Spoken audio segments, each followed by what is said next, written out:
dear God. I'm sorry. No, it's okay. Cannot stand this. No, I shouldn't be as busy last time. Wait for Catherine to get back. We're going to put on record then.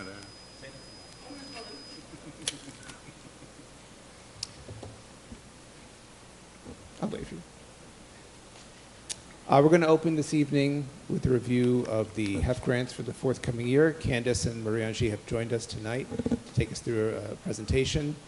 I think we're all very familiar with HEF, but it bears mentioning that the role that the organization has played in the school, there's so many of our sort of very meaningful successes and differentiators in the school have started with HEF or have been continued with HEF.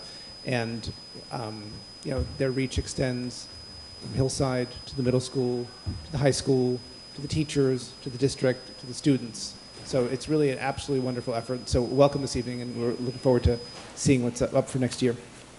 Thanks so much for having us. You might want to grab the mic just so people at home can hear you. Otherwise, they won't hear you at home, and it is getting recorded, etc. There's no pressure. I turn it on. Yeah. Is this working? Yes. Yeah, perfect. Okay. Hi. I can't believe it's been a year since we were here last talking about the grants. But here we are again, and it's been a great year for grants. We did some amazing things this year with the Indoor Imagination Playground at Hillside and a few very exciting things, and now we're just going to continue on. But before we talk about grants, we don't know if you've seen this video, but this is Hillside teachers that are... He'll take care of it. Okay. They are repeat grantees that we're just talking a little bit about HEF and what we are, what we do, and our impact on their work and the students. So let's see how this goes. Oh.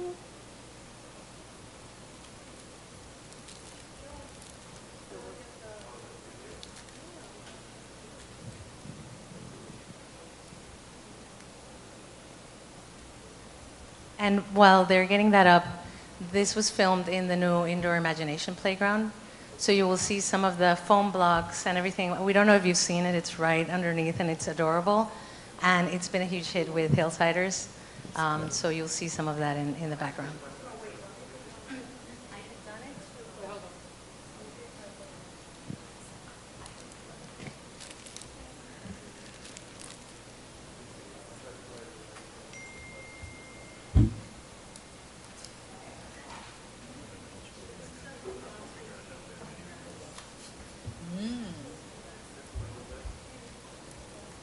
You're right.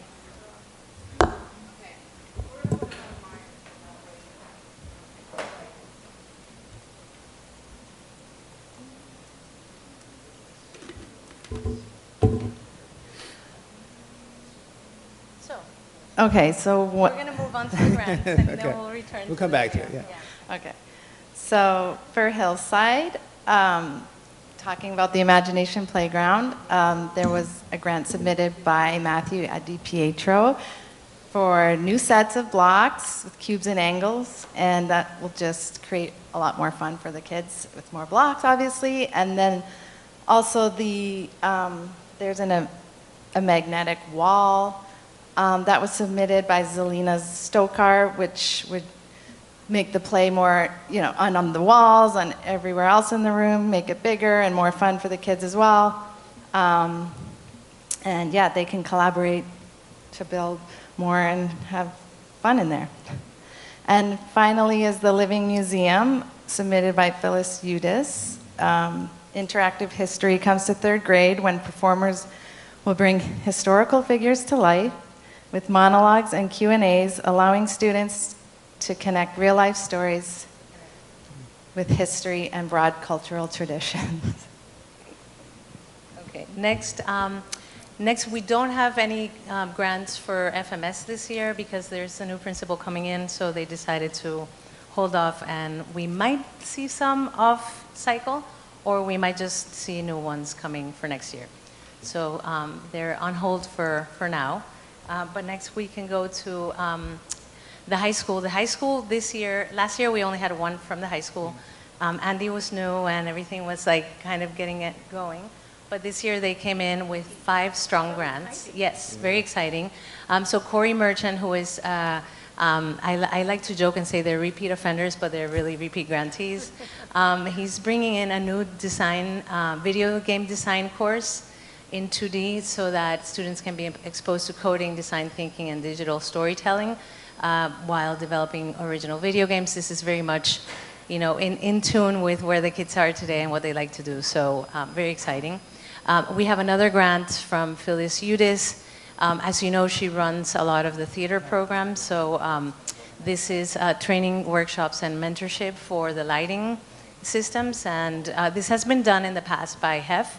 We're bringing it back, but now we've just requested that they train also teachers and staff that can take this on so that we don't have to be funding this as a grant, you know, every so many years.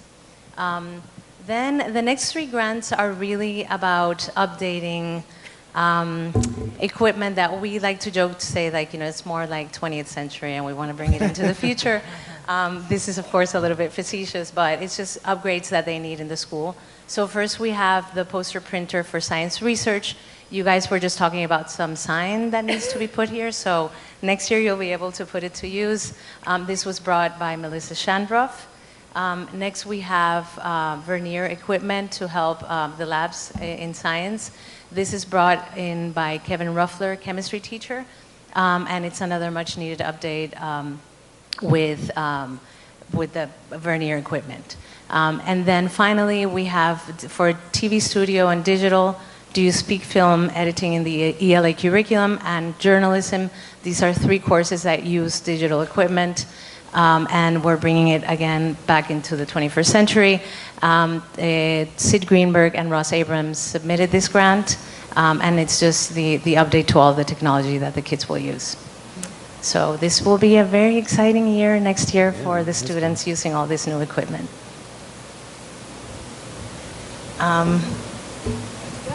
And something we introduced this year was student grants with a teacher advisor that guided them through the process. So this was really exciting. We had a strong start with 5 submitted grants, and we've approved 4. The first one being Robotics Club Competition Pit, submitted by Jacob Klugerman, Ella Kajigo, and Aiden Maloney, with a teacher advisor of Austin Hills. And this builds on the success of the Robotics Club, and funding will secure a structured competition pit, workbenches, mounts, tool organization systems for effective team operations in competition. Also, there's a jam band at the high school submitted by Kai Galib, Jasper Wolferman, Maren Kim, and Lachlan Muldoon, with teacher advisor John Carini. This is an after-school jam session where student musicians can collaborate in a band setting and build ensemble performance skills. The funding will finance relevant music equipment, gear, advertising, and transportation, and as performance opportunities are included. And they even have a vision of doing performances beyond Hastings. So they talked about Dobbs and going beyond. So this is a very fun and ambitious team of students doing this. And is it band instruments or band and orchestra? Oh, sorry. Will they be band instruments or band and orchestra instruments? I mean, it's a jam band, so but I guess the kids Come can as you are, decide right? what with Carini what they use and what they don't. I mean, it should be open for interpretation. We're not putting strict rules around it. And it'll extend to FMS as well. That was submitted by Jasper Wolferman with John Carini. And so, yeah, they'll get to jam after school. And finally, there was a women's menstrual and female packaging submitted by Ellie Esposito and Lee Jacobs. Teacher mentor was Sarah Walters. Already working with Project Chair's Midnight Runs, this grant looks to expand the service to other women's shelters in the region. And lastly, we have a district grant. This is the Clark Commemoration Project. As you know, the Clarks are an important part of Hastings history. And since the renaming, there was a plan to then put up 2 sites adjacent to, I don't want to say Mount Hope Boulevard, I'll say Doctors Marion and Kenneth Clark Way, that will feature their history and the impact on our community and the world. Adding a new meaningful resource of Hastings and civil rights history to our community at large, because people will be walking by and interacting with it. But the grant also guarantees that students in 2nd, 4th, 8th, and 11th grades will receive on-site and in-depth learning about the Clarks, guided by docents from the Hastings Historical Society. So this is a grant that's done, we didn't do it ourselves in conjunction with the Hastings Historical Society, but Greg Smith, who submitted it, is working with them on this. So, so this is very exciting, and it's fantastic that we're going to have it as part of the curriculum. And last but not least, we had a fantastic gala. We wanted to share some photos of the who's who of the people that joined us this year. You might recognize some faces. I mean, we had over 300 people, so everybody was a who's who, and of course a VIP. But we had, as you can see, Bill shared some really fantastic words with everybody, tried to get everybody to start dancing, promised that he would come back the next year and dance with us, so we're going to hold his feet to the fire. But then you will see that there are some current and former BOE members, and of course we had the new mayor be our auctioneer, which was quite a lot of fun. So. That's it, and just as a reminder, always our work is all for the kids, so that's what really keeps us focused and going. So thank you. Reggie and Candace, thank you, and thank you very much. Are there any questions or comments? So I'll just add briefly, and the board may want to comment. Soon after the event, but more importantly, just sort of what you've been doing for many, many years, but especially this year, rightly so, we've had a lot of public comment at the board with a lot of range of opinion. That's what small d democracy is about. That's what Hastings is about. And my Friday letter, a little bit long, I talked about civic engagement, talked about Hastings setting the pace for that just in the last budget election, board election and the budget vote. There you go. That's what I was trying to say. But I was thanking Hef at a previous meeting. You weren't here, as that philanthropy can do a lot of things. It brings treasure, it brings talent, time, but it brings connecting. It brings connecting. And so, yes, that was an event that was for honor and raise money for all of you.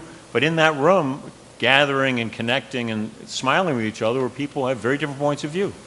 And that's the power of well-done philanthropy, to connect and bring together people, because we're all here for that final slide. It's for those students and those children, and you do that so wonderfully.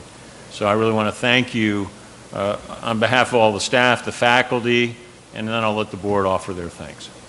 But the connecting part is so vital, vital, vital. So thank you. Yeah.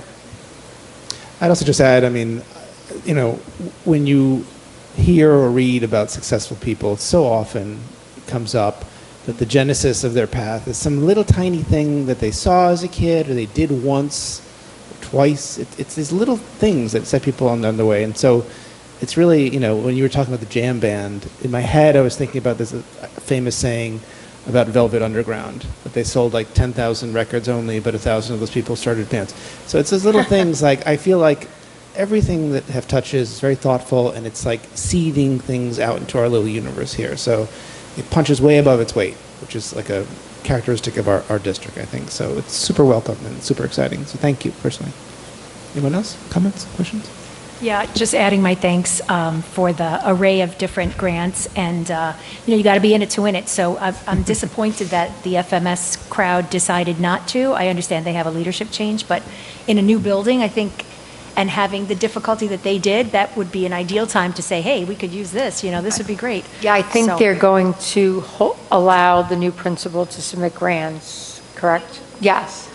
Oh, good. Yeah, I think there was some. We will discussion. consider grants off cycle. Our grants process starts with submissions in February.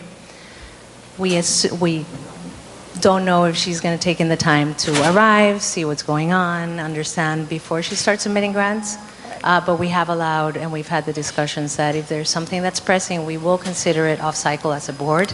It doesn't mean that we will necessarily approve it, not approve it, have our own thoughts. We will go through our process, but it's something that Bill and the team have asked us to do, and we will.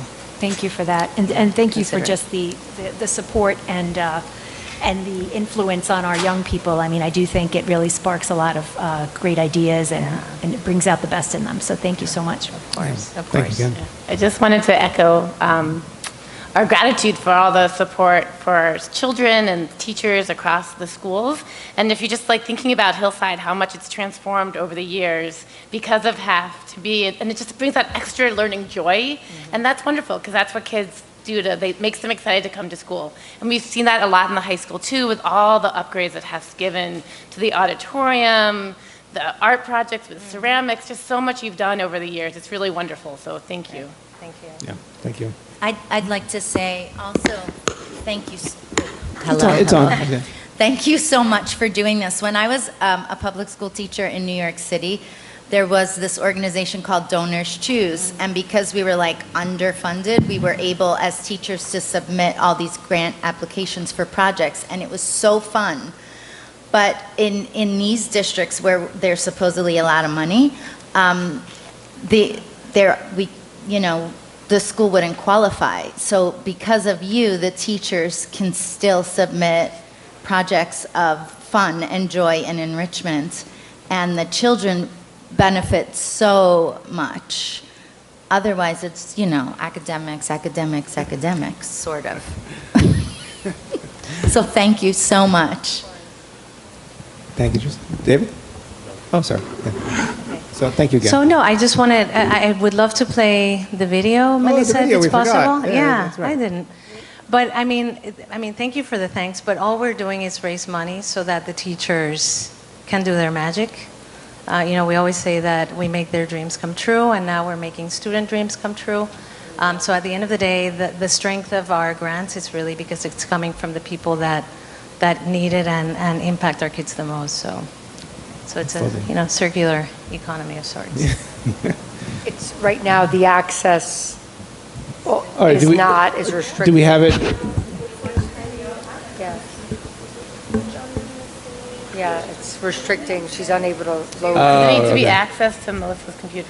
I just want to state for the record, I obviously want to watch this video. I find it very. I'm happy that we're having a tough time playing videos on our books, right? Maybe the kids will have a tough. Maybe the kids will have a tough time as well. No, they won't, because they Come will on. know all If only we had a kid Control here. F to make it happen. Melissa, press Control F.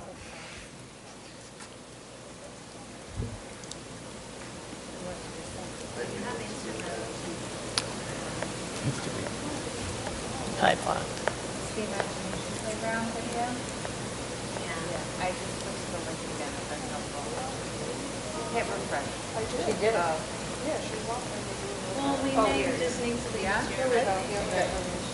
Could we send it out in the board? Yeah, we could share it We to might be the, getting it out right now. Oh, maybe we're getting it.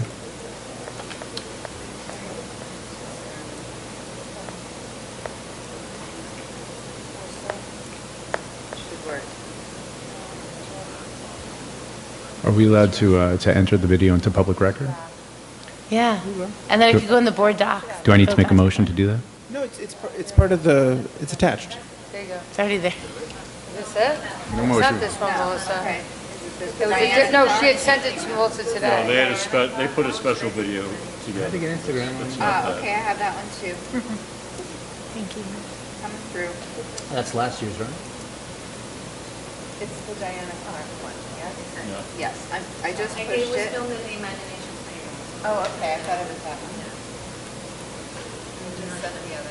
Yeah, why don't we can just share with the board as a link, because there was one done with.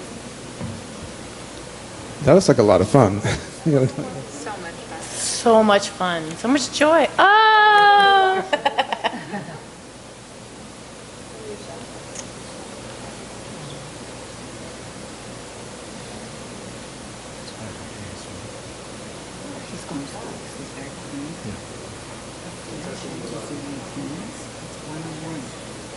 That's it.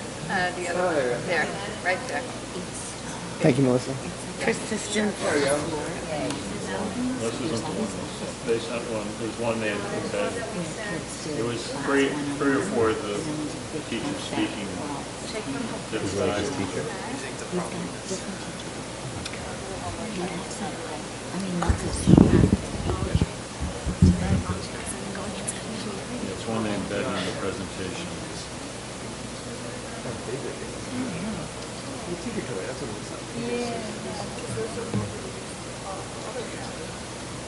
This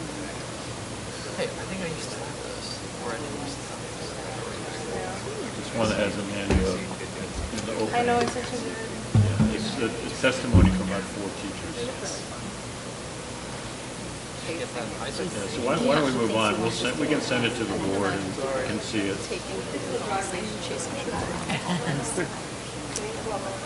Thank you both again. Thank you. We'll look forward to that. So we're going to move on to instructional, into technology. Okay. Yeah. So moving on to the next presentation this evening, which Dr. Szymanski noted last week. This is the Instructional Technology Strategic Plan required by the state to cover the next 3 years, but it's our draft introduction to the action steps. So welcome, Dr. Szymanski. Thank you. First, I'd like to recognize and thank the members of our K-12 Instructional Technology Committee. We had a broad range of representatives from faculty, from students, from parents, member of the board, early on, and then we have just been iterating. So the first thing we had to do was develop an instructional technology plan within the state's parameters for the 2026-2029 school year. 3 goals were developed by the committee. These are familiar. I've spoken to them before. I'll just reiterate. Goal 1, develop and sustain a professional learning culture in which all educators can select, apply, and reflect on technology tools that purposefully and effectively improve student learning. Goal 2, explore the role of AI while prioritizing a commitment to authentic learning and academic integrity. Goal 3, strengthen collaboration between home and school by providing guidance to students and families on healthy device usage habits and strategies to mitigate device dependency. So this will live in the public record. You will have access to it. It is in final draft form now with lots of people who have weighed in, provided feedback. And I'll just take us through the action steps. I won't go through every single column and every single line, but if there are questions, I'd be very happy to respond to that. So goal 1, this is around technology tools that purposefully and effectively improve student learning. And the committee was very deliberately in thinking about having a culture where there's ongoing learning and technology is not used as a substitution, but rather a way to elevate learning in a very authentic way in alignment with our portrait. So the action steps in chronological order. The first thing that the committee talked about was the feasibility of technology leadership. And so the first step is to consider budgetary feasibility of establishing an educational technologist position or positions. It was deliberate not to say it necessarily had to be a director of technology, but thinking about what are those leadership roles that could help as an enabling force at each of the buildings or for the district to help take on that leadership role. The second action step is around defining purposeful and effective use of technology. So thinking about the research, thinking about what experts in the field are saying, really aligning around when we say purposeful and effective, what does that actually mean? And so that is a clear action step, and that would be something that the technology committee would participate in. And also with the partnership of Leslie Accardo, we do have her in an ongoing way as our partnership in model schools, just to define that and then make sure that that lives more broadly. And speaking of living more broadly, the next action step is around developing a shared vision around purposeful and effective use of technology that's aligned with the portrait of a Hastings learner. And you'll see with the participants, you're now seeing a bit of a broader reach. Now you're moving from the committee to department chairs to team leaders, and then thinking about being successful in revising our tech mission statement and anchoring some technology choices to the mission statement that we have. All of that is around bringing that definition of purposeful and effective into the next stage, which is around creating that shared vision. The next is to identify a relevant framework and supports and provide professional learning around purposeful and effective use of technology and alternatives to using technology. We don't always have to use technology. And the idea is to build the capacity of the staff and support the development and implementation of norms around purposeful and effective use. So that's a lot of jargon, and what it really means is when we're saying that we want technology to be purposeful and effective, and we have this shared vision around what that is, well, let's make sure we're clear on our norms and that we know exactly what we're going to be doing around, like, what are our goals, what is the training schedule, turnkey plan, attendance list. Those will be the success metrics to know that we have been building the capacity. We're thinking about what are our norms in the building and in the district to then be really moving that purposeful and effective use forward. Next is creation of a rubric. So we want to be able to self-assess, and that is around the rubrics that we're working on, rubrics to assess the extent to which our resources are supporting authentic learning objectives, and also our practices. Are we using things in a specific way along a rubric? Like, to what extent are we able to move the needle on that? So when we're using technology, where does it fall in terms of our expectations on where effective sits? Finally, analyzing the need to use a digital methodology. In some cases, people have defaulting to using what they know. For example, there's, and this will dovetail into an administrative comment that I'll make later, but one good example of that is it's common practice for our English teachers to be uploading PDFs of books or short stories into Google Classroom. And so to what extent do we need to do that as a digital methodology for accessing text? If we are saying what we believe in and value is holding books in hands, do we need to be doing that? Will we even be continuing to move forward with digital homework assignments? So all of this fits together. Inventory current applications and investigate the extent to which they support authentic learning. If you go to the curriculum and instruction page of our website and the technology department, there is a list of approved applications. We have to maintain that list under Education Law 2D. It's something we have to do to comply and to make sure that these are applications that will honor our data and privacy and security practices and keep student information safe. So there was already an inventory this year to think about the extent to which we're using certain things or replicating certain things that we want to happen with multiple applications. Bless you. So there has been an inventory just from a financial standpoint to take a look at what we need to do. And then the next level of that will be, well, we've got this rubric that we're designing. Let's make sure we're investigating the applications that we're using and seeing to what extent are they moving the needle on the goals that we're trying to accomplish. And so that will be more of a K-12 endeavor and also the leadership team. And then finally, monitor the use of technology. So there's a lot that we can do from a back-end security standpoint and monitoring standpoint, increasing use of Relay, seeing what's going on. And so that's another step that has been added into that first goal. So I will pause there for questions, and then I'll move into the second goal. I had a question. I'm sure David has a question.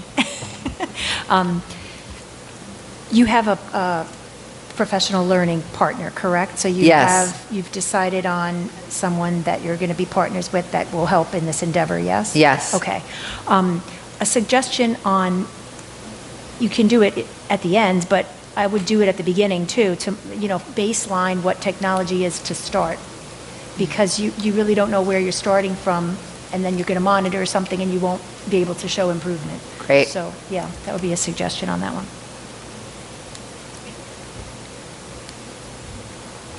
I had a couple of questions. Just first off, and this is just kind of a clarification. Under inventory current applications, it says winter 2027, but above it, analyze the need to use a digital methodology. It's winter 26. Can I assume it's the same thing? Okay. So basically this upcoming winter. Yes, and that is, that's actually a typo, and that's a good catch. 2026, winter. Well, winter goes through both years, so It could be a long winter. It could happen. Let's hope not. That will be corrected. Thank so you. a couple of first, I guess my biggest question would be this seems to be obviously a big change in kind of a lot of what a lot of districts are doing, certainly in Hastings. I'm curious what the appetite has been in how we discuss this internally within the schools, what the appetite seems to be from the teachers, and how much of a lift do we anticipate this being over the course of the next year, as I'm assuming there's going to be considerable change? Yeah, so that's a great question, and I'm actually going to see if I have quick access to more specific data.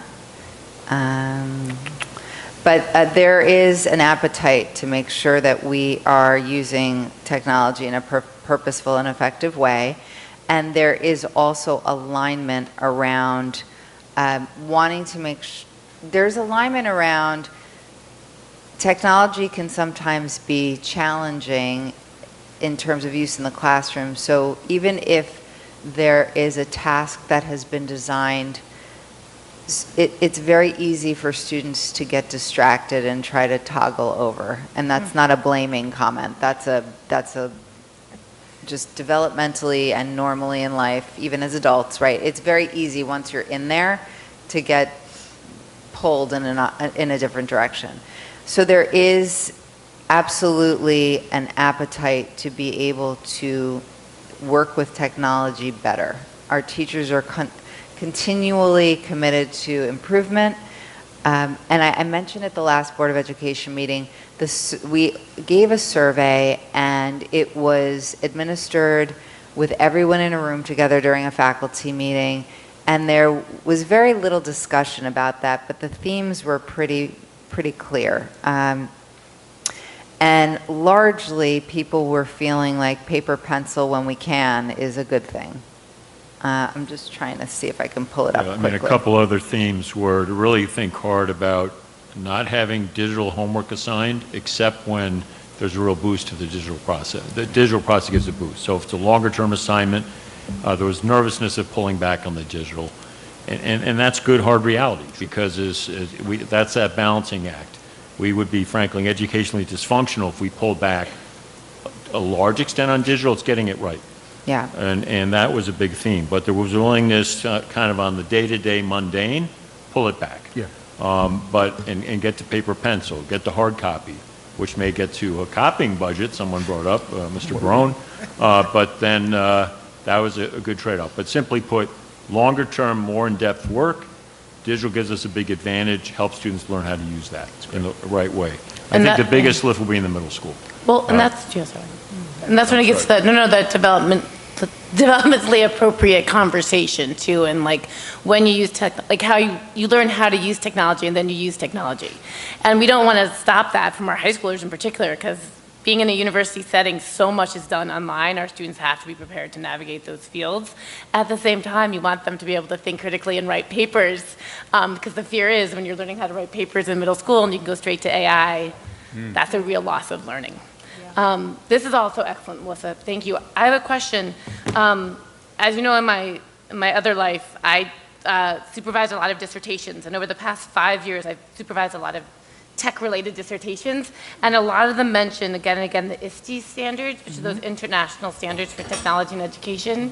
And I was wondering if those standards had guided this process, and if so, I'd like to hear about that. But also, my sense is they have a lot of rubrics and maybe useful tools that can inform the process. So it came up in discussion as part of the process, and one of the action steps is around identifying a framework. And a lot of discussion happened around different technology frameworks, with ISTE being front and center. So I have no doubt that this will be revisited and centered in the work that we're doing. And in terms of the goals themselves, those came out of feedback from the community survey and also from things internal to the system and what the committee was seeing. So the answer is yes and also no. So yes, they were front and center in discussions, and they will be more front and center in the action step work. And then I was also curious, I know there are not many, right? Just a few districts across Long Island and Westchester that have tackled this. Have we thought of sort of PD or intervisitations with them so we can see some other active models in the field as we embark on this, because it is a shift that's so important? You're right. I think that dovetails very nicely with defined, purposeful, and effective use of technology, research, and experts. And when I think of our curriculum review cycle, when we say do research, sometimes that means go to another place and see it. Yeah. So I will make sure we add that in here. Thank you. And I wanted to get back to the question about what's the internal radar and appetite for this. So there were a lot of themes that came through the survey that was given at the middle school.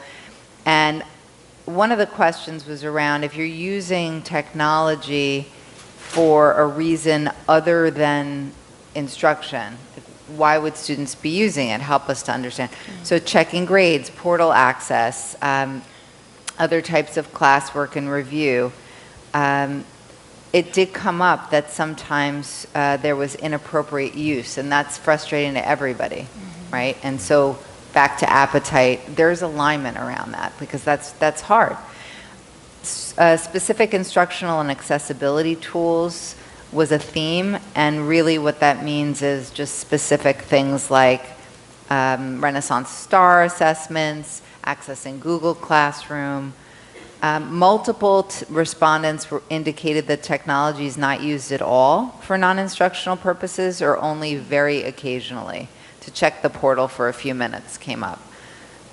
Key reasons to use devices as an alternative to using books and paper was writing and research, differentiated instruction and student accommodations, interactive learning, additional practice, access and organization, and the creation of presentations. And then in terms of the benefit of having students use technology, efficiency in communication, engagement and differentiation, access to resources and skills practice, and preparation for the future, for future demands. You were just talking about that, modern life skills. Drawbacks, speaking of alignment, distraction and off-task behavior, skill deterioration was a worry. Yeah. Academic integrity concerns was a concern. Over-reliance and fatigue, process and accountability, showing steps of work, for example. So we're pretty similar. Things that we're hearing from the community, we have similar concerns from the teachers. We're investigating the shift away from one-to-one devices and the impact that would have. And again, step one, we're collecting all the middle school devices before the summer. And we'll revisit logistics around that. It may be much harder to just simply move to Chromebook carts. Again, I mentioned last time, insurance, logistics, charging, making sure there are spaces for things. But moving away from one-to-one devices was not something that was a very, very strong inclination of teachers. In fact, several educators were indicating that the change would have very little or no negative impact at all to move away from that. So we're looking at the whole thing. And then finally, use of AI, and this shows up in the plan, and I'll speak to this in the next goal, but there's concerns about misuse of AI and readiness, making sure that we have a nice protocol in terms of how we should be using it and when we should be using it. AI is a learning tool. People felt that if it was being used respectfully and appropriately, it could be very, very helpful for research, for brainstorming, for organization, language support, personalized learning opportunities for students, showing explanations for problem solving, but not replacing learning. Impact on learning and mastery, making sure that we're not creating over-reliance on AI because we want the learning to continue. Real-world relevance. Really, AI is a significant part of the real world. It will be important in higher education and careers. So again, that's actually a very good segue into our next technology goal. And that's exploring the role of AI while prioritizing a commitment to authentic learning and academic integrity.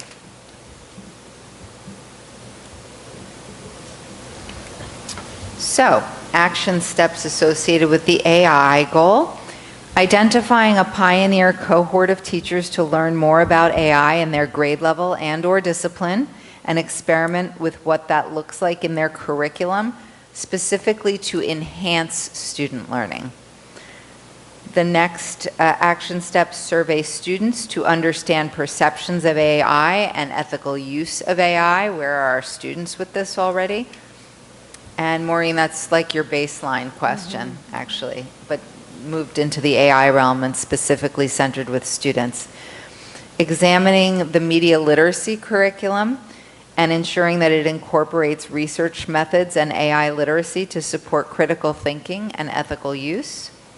Investigating the AI position statement. So the department chairpersons developed an AI position statement when AI first came on the scene. And we want to make sure that we're revising that as appropriate based on new learning. It's been a while, so it will be healthy to go back to that and take a look at where we are. Developing coherent protocols for the use of AI so we have some consistency around expectations. Tapping the expertise of that pioneer cohort, so the group that is doing that pioneer work, to provide some training and feedback to colleagues. And those are the AI action steps. So I'll pause there to see if there are any questions. I guess, I guess my question would be, so is the reliance fully on the cohort to kind of be sort of leading the charge on goal 2? So there will be other people, there are people now that are working with AI, and this particular curriculum work will be centered in one of the humanities where there has been broader concern around either the extent to which AI is replacing learning, the extent to which it's actually helpful, academic integrity questions or concerns, making sure that there's disclosure if students are using AI. So they will be centered in the work. They will not be the only people in the work. And then what they've learned, they will be able to share out as participants in this process with colleagues. So it will start with a smaller group of teachers, and then it will grow. Okay, thank you. I remember seeing the AI statement maybe at a policy meeting. Where can it be found online for parents who are curious? There is a live link right in the presentation. Excellent. So it people are is curious. alive and well. And is it someplace found on the general website? It is not, and we can post it. This is now public. Once Yeah. it's here, it's public. So Just because I think parents are curious as to what the parameters are for their children, and Sure. sometimes seeing it will help with that partnership with home. And I think we need to revise it before we give it its own link, to be honest, because it's Sure. associated with that second goal. But as it is right now, it lives in this document. Okay. Yeah, so it's public now, it's there. I think that, I mean, this is a topic superintendents are talking a lot about, other districts. We've had meetings with supers where teachers from other districts have come in. I think this needs a little revision, but it's excellent. Yeah, It's no, it very was an strong impressive as is. document. I think So families would love to see yeah, it. I think for now, it's dated, meaning not dated like out of touch date, but it has a date on it. So I think we can get it posted separately and then Sure. up for modification. Okay, that's So, great. Yeah. I'm sorry, I was interrupting you.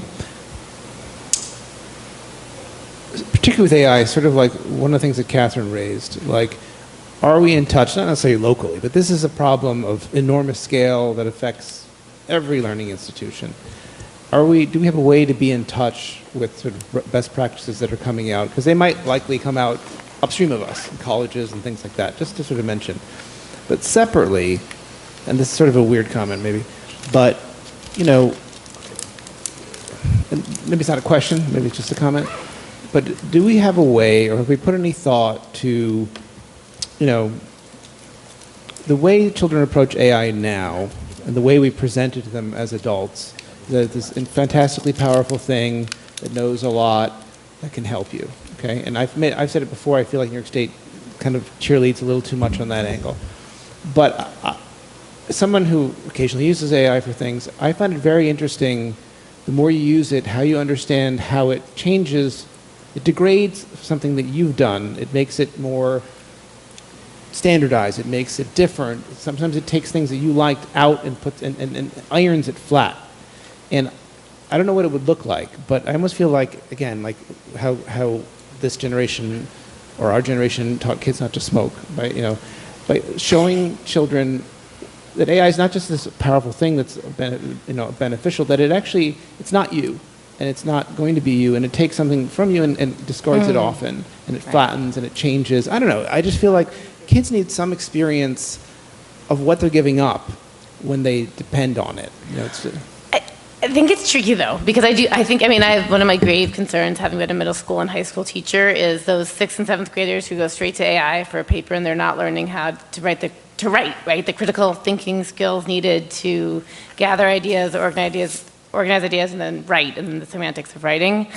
On the other hand, as someone who works a lot of the time with data sets and creating presentations, I do use AI a lot. And I've spent a lot of time in my career refining my own research and writing skills, but it is a tremendous skill and tool that has made my life easier and richer in ways too. So I feel like I'm always trying to balance these two realities. And I think it's different from someone who teaches at the college level who's been thinking about this versus a 10-year-old who's just learning, and I fully recognize that, but also thinking about the world that our students are entering into. I think you're right. We have to have those conversations about the pros and cons, and we have to be really thoughtful about what we're doing in our classrooms to teaching our kids how to write and compute without all this assistance first. But I just also worry about framing of it, perhaps as you did more negatively and I did more positively, keeping it more of that open conversation. I just mean I don't know, sort of a dose of reality in there, So I might suggest, I think it gets down to as over the summer work on what are the leadership team goals, what are the board goals, how much bandwidth do you want us to put here? Because if you look at the way Melissa and the committee, and it's a committee of internal and parents that put on the AI, I think, Alex, your concerns are addressed across several of these action steps. So then to really get after it is how much time are we prioritizing to get there. You're giving classroom teacher, they're busy teaching. So then it's sort of within that group of department chairs and others, how can they really wrap their mind around that kind of support work, that inquiry work? I don't hear you're not saying get rid of AI, don't use AI, it's finding how do we help the students really learn to use it well, understand the pitfalls, understand what you give up for all the big gains that Catherine's speaking to. Yeah, I don't know what it looks like. I just think sort of the metaphysics of it. Someone was talking about, what if AI starts to write novels and authors? It is. It is. No, but here's the thing. And my response was, why would I want to read a book that nobody's written? To me, it's about learning what the communication is, So if we circle back to the first point, the first point was sort of all about sort of the norms and the intentionality behind technology use. The rubric. I love the idea of a rubric. To me, there's two things also I think are important maybe to consider as part of a rubric. One is, it's not just assessing technology on its own merits, it's how are we doing on the analog side? If we want children to feel comfortable reading a book, are we making sure they actually have to read a book, but they don't just get to read it online? If our children have any experience writing a physical letter, they have never received one, I don't think, most of them. Instead of an email, are we monitoring what kids are doing analog so that those children grow up with perspective about what it feels like? I remember during the pandemic, I think my son had a science lab, and it was a pandemic, so it had to be virtual online. It was it was teaching some concept, I forget what it was, and it was a virtual lab. And I remember thinking I was watching him do it, and it was so fussy to mouse the little pieces around, and it was so weird that this was would have been a normal year, would have been a physical lab. Again, all those things, are the children being exposed to the physical world intimately enough so that they have that internal monitor sense, I prefer that other way, or here's what I'm giving up when I do it this way. And I don't know what that looks like. I just think it's something that we need to pay attention to. And the other flip side, on the pure technology side, we've had some discussions about, the benefit of technology. So we have data use, data cohorts. We can see certain concepts that get taught really well, certain ones that trip students up. And I'm wondering, I guess this is more of a direct question, do we have any idea that we would use data to assess the pedagogical side, that what's working, what's not, to parse it so it's useful for the teachers to develop it? Does that make sense? Yes, I think, there's data and then there's information, and I think that on a daily basis, the people who are facilitating the work are getting tons of information in terms of how students are responding to different things. And then there's the harder data in terms of how they're actually performing. So as we continue to coordinate and align our approaches, there's enough information right now, for example, in middle school mathematics, that there is strong positive feeling by the department that they definitely prefer analog approaches.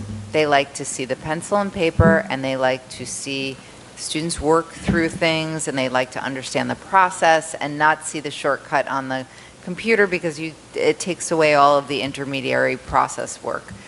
At the same time, they know that they have to give kids experiences on the computer because New York State tests them on the computer. And so it's a different modality of testing. And in life, they're probably going to have to put together spreadsheets, et cetera, and work with mathematical concepts in the digital world. But I just getting back to your question, yes, I think that's part of any kind of data review, thinking about how are students performing and to what extent are we using technology and what's the connection there. Is it around potentially better resource? And is that because we're seeing student engagement or we're able to give more micro-feedback on process that we're observing students go through? That's a good point. Yeah. Yeah, and I do think, so AI is not going anywhere. I personally believe that it's very important that we provide exposure to AI in a very responsible way. We will continue to explore this with Goal 2 because I'm one of a committee. And what I can say is, for me, you asked the question about, is there a faculty appetite, right? AI helped me to pull from the survey results all the qualitative comments that everybody gave and put them together and find themes and patterns. And then I was able to, in an analog way, see the hard data from the numbers that teachers were picking and cross-reference that and make sure that I'm still critically analyzing that and that it makes sense and that it matches.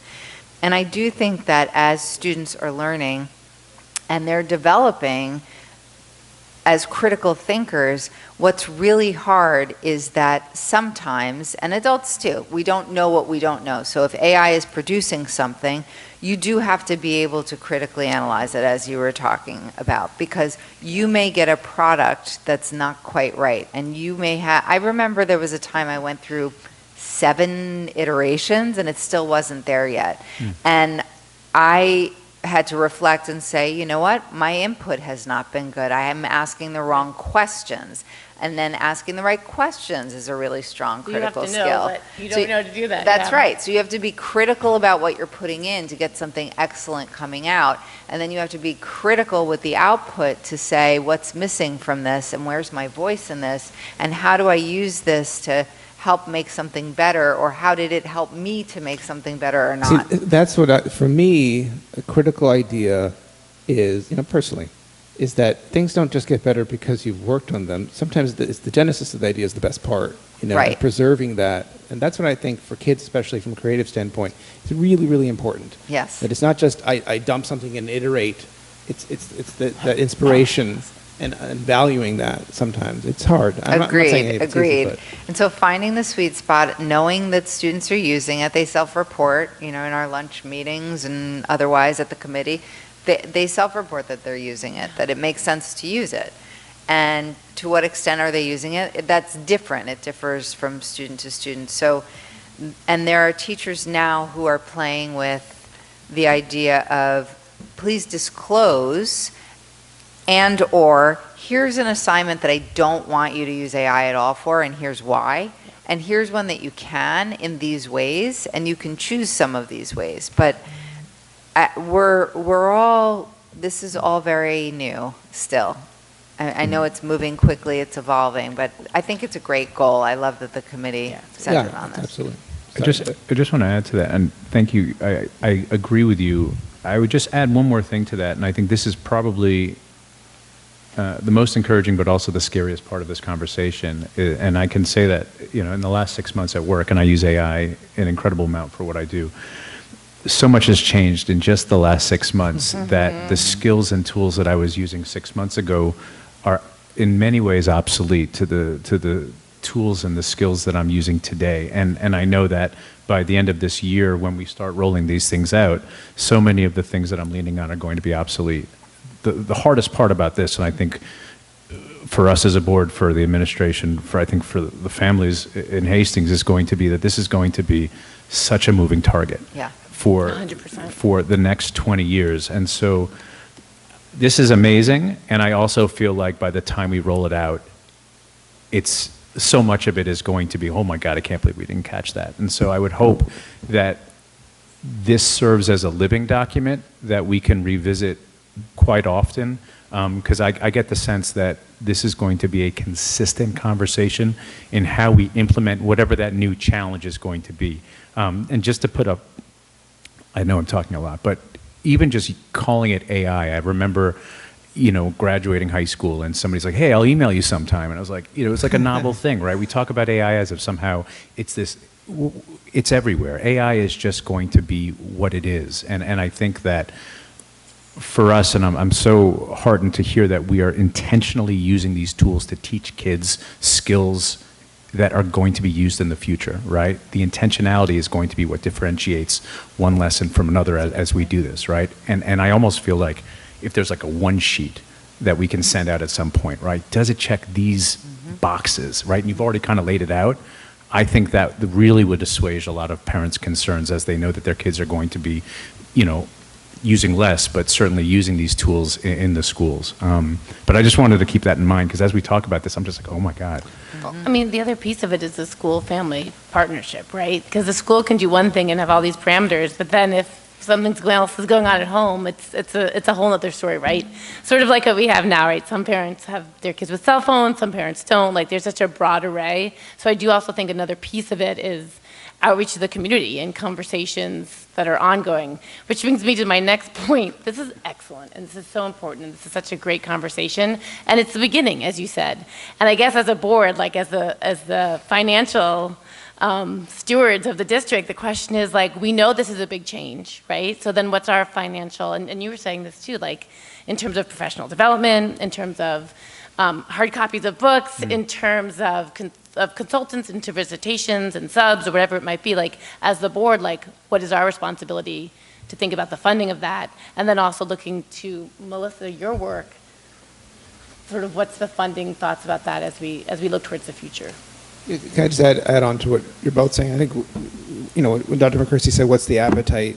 To me, I'm just one trustee, but I feel this is an absolutely fundamental definition of how you find value in education going forward. Like, that's something that nobody has their hand on, and that's something that, little Hastings on Hudson, where we have the free reign enough to try and ask those questions, answer them, be intentional, because I think it's unknown, and it's really absolutely fundamental.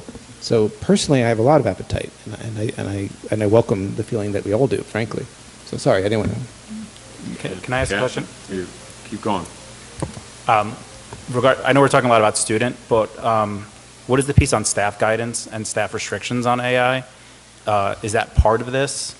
And what I'm looking at particularly is sensitive information about students. Like, I know we don't want staff, I'm not saying that anyone's doing this, but uploading an IEP and saying, hey, how would I respond to a parent with this student with this IEP, or behavioral issues, or grades, or academics?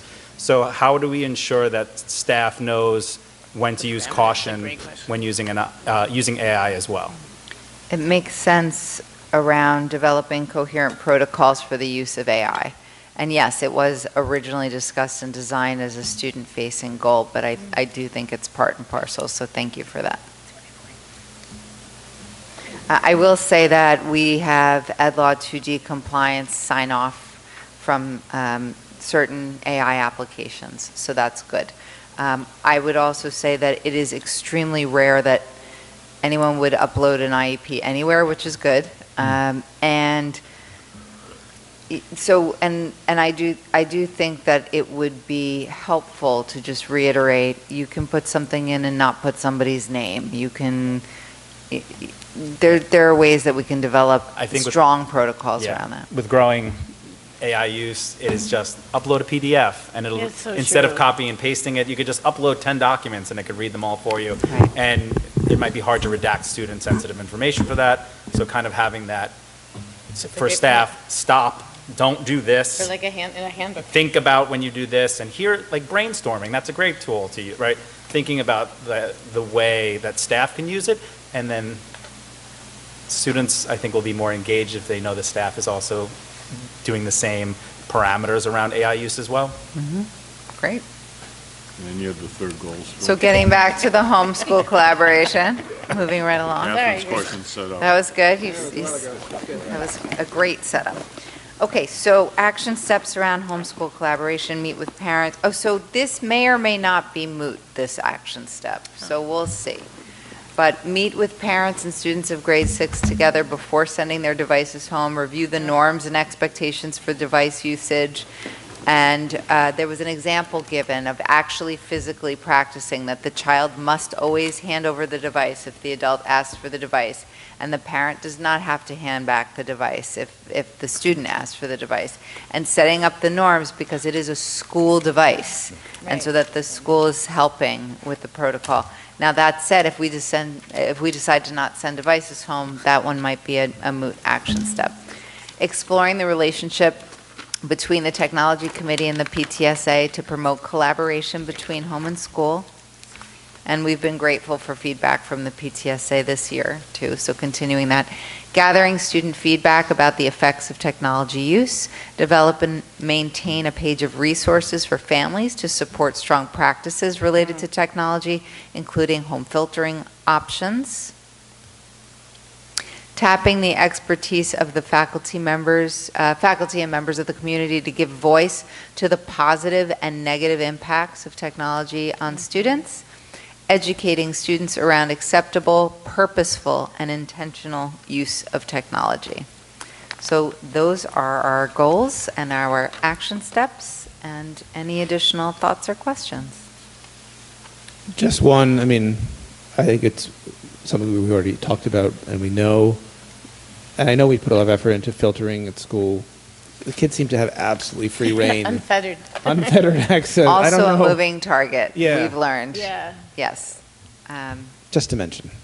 Yes, so we have actually been able to unearth different ways that filters are being worked around. One step ahead each time. And we have very creative, astute students who are It's a white good hat, some of these problem kids. solvers, and we are continuing to stay on it. And we have good students. We also have curious students who, if you think about authentic learning, it's a good challenge to try to work with technology, to access technology. That is authentic learning in action. Yes. So we're trying to stay ahead of it and make sure we have good limits. I was going to be snarky and say, so is the robotics club. Yeah, someone should do that for their science research project. Could we ask Ella and Joaquin if they could advise on how easy it is to bypass the restrictions Not of personally. AI? They're coming it right now. This is what you've heard. Yeah, and what that, Fess up, you don't have to Joaquin. tell on anyone, but what Got it. the process Yeah. has been like and how easy it is or difficult it is? Yeah, so there'll be no names, but I think every time that like a game website or something is popularized, I don't think there's ever been a time where there's been a week in school where students are like, this is blocked and I'm never going to be able to play. Like it's always there. I mean, I don't mean this as like it never works and we should stop doing it, but really there's so many ways you can get around what on the Chromebooks at least, and on home computers it's basically impossible. Like you can get around everything pretty easily, right, Ella? Okay, Ella wouldn't know, but this is Good answer. I wouldn't Ella. know personally either. I've just from what I see. Overheard. I got it. That's okay, Joaquin. Yeah, I mean, thank you. I do think, and I don't know if this is possible, I might have mentioned this at a previous, and I think I read this about what LA was maybe doing, but is there a way next year for parents to be able to see what their kids' screen time is? Yeah, we have it. They can do that right now. We've had the software that, it's called Go Guardian. We had very limited usage when we It's very used it. expensive It's and- very expensive. We can do it in terms of functionality. Sure. Our analytics showed, I think it was less than 30 people actually Yeah, I think employed it. that I'm at doing the it, and end that it was was maybe high. 10. So I'm doing it from memory, but I remember the biggest challenge was not, the challenge in keeping it is the expense for the number of people who are actually using it regularly was not, there was no payoff for that. Here's another question. Would there be a way for us, just as a district, to track, without an expensive app, screen usage, that we could somehow just better understand, right? How many hours are kids spending on their school-issued devices during the day? How much, and during the school hours? How much are they using after school hours? And that's what parents are asking for. They want to understand. No one's in the classrooms, and that's from K through 12. Parents are asking, what does this look like? And also, what do we define as a device? A smart board, iPads in the K classes. Yeah, I don't think this is quite like an April of 2020 kind of, oh my God, I can't believe, I think for the most part, we have a sense of what our kids are doing right now and the amount of screen time they're on, right? Just for the way they interact with their Chromebooks when they bring it home, for the way they talk about anecdotal experiences in school. So this would be, I think, really, again, I don't think we're trying to find a gotcha moment with this information, but I think it would be really eye-opening to get a better understanding. Listen, I can go right now and see how much my kid's been using their phone for the last week, right? I'd love to know what that version is on a school-issued Chromebook, and I think a lot of parents in Hastings, I'm surprised it was only 30, but that was one where you could log in and actually see what they were visiting. And Right. So I don't remember that being rolled out to parents as a parent. It was during the pandemic. We had it for multiple years, and then So what I would suggest is let let us take that as an important thing to dig into and consider, that we have to do it in a way that's reinforcing good quality work and not a looking over the shoulder of teachers. 100%. Because this is an area within technology, be it AI, the rest, where almost rightly so, teachers and their representative bodies, their unions will say, okay, let's be very cautious here. Because they're I have to push back on that, though. Let me finish my point. I'm not disagreeing. I'm agreeing that we should do that. But I can assure you that if teachers watching, and teachers are watching right now, they watch the board meetings. If the takeaway is the board wants us now to digitally monitor what's happening in each classroom, that we're going to run into a very deep discussion about why are they digitally monitoring what I'm doing in the classroom. If it's a shared win-win, shared interest of, we all agree that we need to get to better use of technology, we want it supportive, and I think, and I lived this several years ago here, the Hillside families largely, once we gave them clear information on how limited the uses of screen time in Hillside is, the parent activists say, okay, we understand that. We're still very concerned about the middle school. We are understanding the high school to a certain extent. It's a bit of a different moment developmentally. But I'm agreeing with you. I'm urging you as a board not to be heard, because they're watching, to say, we now want to digitally monitor what our teachers are doing. I don't hear you saying that. Yeah. I hear you saying we want to use it to understand so we all can get to a better place, in the balance of that is a supportive resource, digital supportive resource. That's all I'm saying. What we've heard from parents at Hillside parents is that they currently believe that their children are on screens way more than in school than they are allowed to be at home because of family values. And they want to, not because they don't trust the teachers, they want to actually have the fact instead of just taking anecdotal stories from their third grader. Yeah. So I think that says to me that I think we go back, it was 2 years ago, we had Amy and all put together the presentation. I think we freshened that up. That was actual sharing of the amount of minutes in each classroom as it relates to the use of digital devices, including physical breaks off the smart board, et cetera. But I think we could, for Hillside, freshen that up, give it more of an update, and then see where we can, working with the teachers on middle school, high school, how do we understand what we're asking here? That's all I'm saying. Yeah. No, and I appreciate you saying that. Yeah, I would just to clarify, it's not as much about. I mean, listen, obviously, I'm concerned with what teachers are teaching, right? I think we all are to an extent, but I think this is more of a conversation around Again, if I look at my child's screen time on their device, I'm certainly interested in the specific apps that they're using, or how. But I'm more concerned overall with just the fact that they're using their phone, right, as opposed to touching grass, which is. So, if they're on an educational app on their phone for 3 hours, I would still rather they touch grass. And so I think for us, I'm sorry, I should speak for Soil. myself. Yeah. Me too. No, I can say grass, right? Yes. Okay, you said soil. But, no, I'm just saying. Yeah, but for the microbiome. I think it's just more about overall, what is their exposure to devices as a whole, right? And I think we're trying to better understand from when they're in school, when they're outside of school. This is, again, to touch to the parents. This is the joint operation. Let me put out a big olive branch. I think it's come clear to me in the last 4 weeks, thanks to the survey at FMS, that we have very strong alignment between families and our educators at how do we reduce screen time. Yeah. Now, how do we get there? For some teachers, it's changing practices, which takes a bit. Yeah. Some of that is the availability of the technology in the room, i.e. the Chromebook carts or they one-to-one on the desk. But I am confident we have strong alignment between what parents want, what our educators who've been living this now in the classrooms, and then it's how we get there. And I think that, so I want to assure you that we have that commitment. If that goes back to the appetite question. 100%. And we did ask that with the FMS survey across the week, how many days are being assigned work that requires the use of a device in class, like generally speaking across the week. 22.9% said not at all. 37.5% said like 1 to 2 days assigning work with technology. 31.3, 3 to 4 days.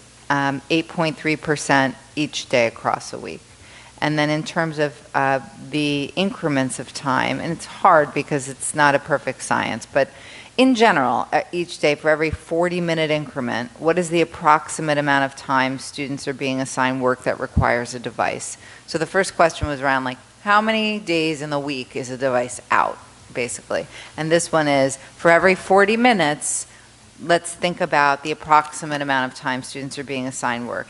39.6% said 0 to 5 minutes. 14.6% 6 to 10 minutes. 14.6% 11 to 15 minutes. 14.6% 16 to 20 minutes. Then we've got a smaller group, 10.4% 21 to 25 minutes, and then it fades off. There are a couple of outliers, but for the most part, the vast majority here are, so over 50% are within the 0 to 10 minute range. And then it goes up a little bit more. But just to give you a sense, so we're seeing more frequent use across a week, but we're seeing, in general, short increments in those 40-minute chunks of time. I'm also hearing, though, that 30% of our teachers are allowing for 15 to 25 minutes of screen time. That's half a period. So 1/3 of our teachers are allowing for half the period of screen time. Yes, and I hope that we can improve on this. And I know that's what we're talking about. Agreed. Can I just throw out something that's, that data is interesting. It also, what's a child's experience, right? If you spread that all out, you could have a significant amount each and every day.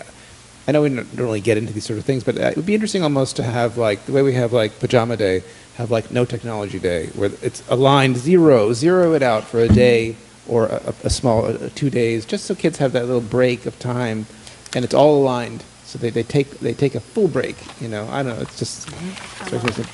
I'm grateful for this data, and it's really, really interesting. I'm thankful for it. I keep thinking about, even if it's like 10 minutes in one class, they're still bringing, I'm thinking of my 7th graders, they're still bringing that Chromebook home with them, which is then there and distracting, right? It's like We that's are the working tension, on that. which I feel different from my 11th grader who's then using it for science research or whatever it might be. So it is like so developmentally linked too. And the outliers, you talk about it goes down, but like if there's a way to segment, the outliers that are 30 or 35 minutes out of 40 minutes, like why is that happening? You know what I mean? Like what about that group of kids or whatever resulted in that. You know what I mean? That shouldn't be a thing. But isn't it Unless teacher it's reports, not needed- student reports? The teacher reports, Yeah, and so it it's- could be around, there could be reasons for Yeah, there that, could like be very adaptive solid tech. pedagogical There reasons. could be, yeah. It's blending the time with the use That's and right. better analyzing it. So, Yeah, just the last questions. We should move on. I- Sorry it took so long, but it was a very interesting topic. We're coming to, yeah, sure. I can wait, it's fine if it. No, no, Okay, no. No, okay. we want to hear Come on, from what you. are you talking You're probably going to say the most interesting thing I appreciate here that. of this discussion. Okay, so, I mean, I try not to speak from my own personal perspective here. So when it comes to technology, I guess I can tie in, something that's happened this year, which is like the implementation of the phone policy. So when that happened, I know there was a lot of students who said, I was never on my phone in class, like never once, and this has nothing to do with me. Like if the school was just kids who were like me and not on their phones, we would not have had this problem. And they also said that, the students who are using their phones, is it really going to be effective at keeping them off their phones? And that's still in question right now. Like, I'm being punished for something I didn't do, and there are students who just will ignore the policy, and it's just, the cycle is going to continue, and the only one who's going to, it's really going to be affecting is me.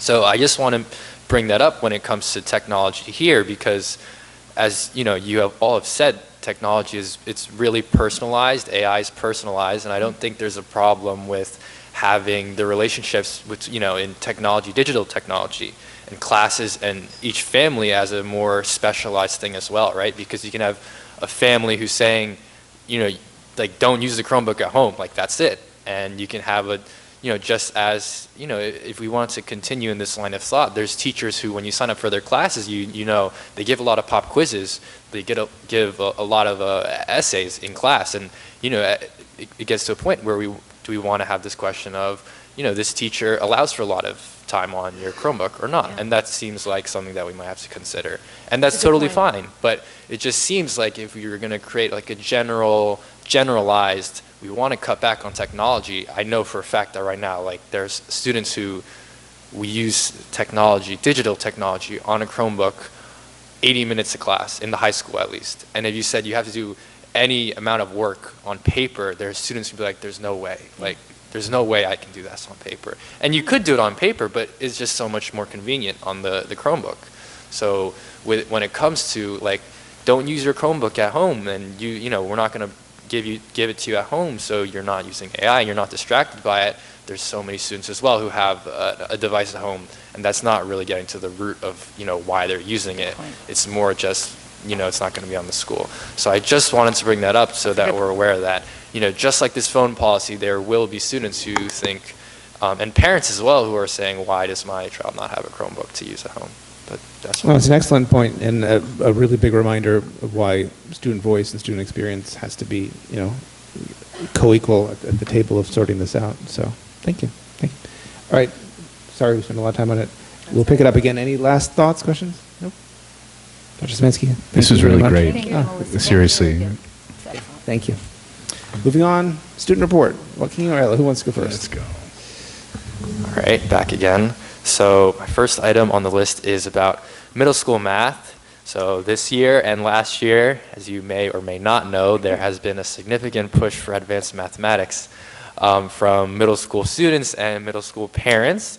Ella and I thought it would be a good idea to meet up. So this is a bit of an update about our plans for next meeting. I thought it would be a good idea to meet up with these students in person in the building and ask them their perspectives, their ideas, old and new, about what's being done, what they would like to see next year, maybe with a middle school math team. I think there is a middle school math team right now.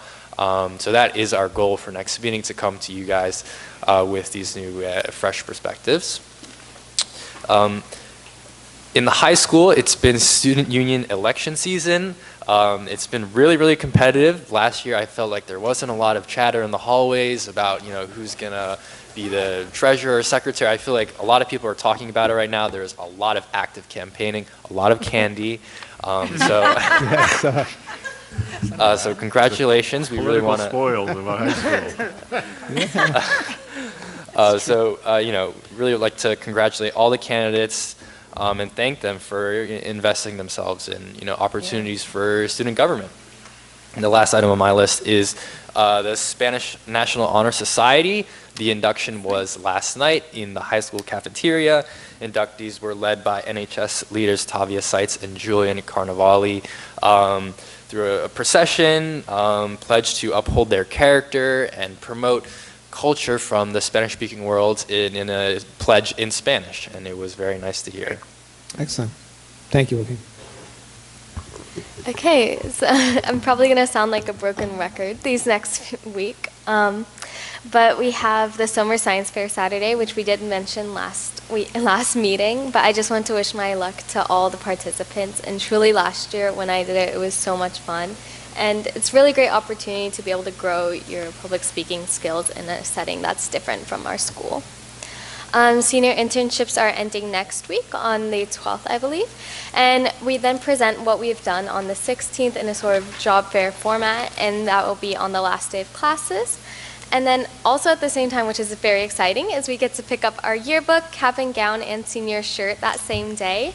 So certainly everyone's going to be kind of rushing to get their caps decorated, but it's really fun, and it kind of shows how much our year is coming to a close. We also have the senior clap out coming out, which we walk through the walls of Hillside, and I think that's certainly when my tears are going to start, because seeing all those young faces, and it just reminds me of when I was in kindergarten here. And then there's also Senior Scholarship Award Night, so we have not heard yet who's going to be attending. So I'm not sure quite when we hear that. We haven't heard much in that sense, but hopefully by the time of the next meeting I'll have more to share. And then a big part is going to be the next Saturday on the 13th at 7:30 is our Hastings Theater Program annual celebration. And this has been organized by Carlin McKinnon for her internship. She's worked so hard with a lot of effort and passion that I've seen these past few weeks, so I know it will be great. And this will also feature performance from the Grease cast in addition to senior number. And then we'll also have a recognition of a video put together, which interviews our seniors, which was also done last year. And it's a great insight to see on how we've grown and look back on our year in the theater community. There's also going to be a dessert bar and video tributes for each performance, which contains photos and videos of each show of the year, and then also introductions from our directors. And then finally, in essence, this event is used to celebrate our accomplishments as the theater program and our young actors and techies, and also help raise money for the theater boosters so we can put on great productions in the future. And that's a public event, or? Yes, so you can purchase tickets for $30 per person. What day is it? It's next Saturday. Okay. I don't know that, and did you say a high school senior is coordinating this? Yeah, I believe she's doing that for her internship. That's amazing. Yeah. I've heard parents wonder, what the origin of this is, and maybe you can share that, it'd be great if the community knew that, because it's never happened before, right? It's happened in the past few years. Yes. For all the theater shows? For the past 2 years, maybe? Or Yeah, I think including the Hillside shows? No, it's high school. High school. We do represent the Hillside performance in the videos, I believe, and the tributes. Oh, okay, because there's a different thing for theater this year. That's because there's all the theater plays, the kids who participated in plays from Hillside through the high school are coming together for some kind of celebration. So but this is just for the high school. No, this is for all of them. Maybe, I think it's the booster. same thing, but I think each year a different student organizes it. Yes. So I think there's a different focus. Oh, you're probably right. Yeah, I believe it was started 2 years ago, I want to say by Eliana, or in some sort, and then last year was Franny Kastner. Yes. Awesome. Yeah, so it's truly an amazing feat. Last year was so amazing, and I had so much fun being able to perform with the seniors one last time. So cool. This will certainly be waterworks, but I'm really excited. That's lovely. That's a great internship to have to put together such a big event. That's lovely. Okay, Ella, thank you. Thank you both very much. Any questions or comments? No? Well, let's take a look. They're still here, so let's take a look. Hey, thank you. Can you come back up? Oh, we're watching that video. Persistence, right? That's what we want to teach our children. Never give up.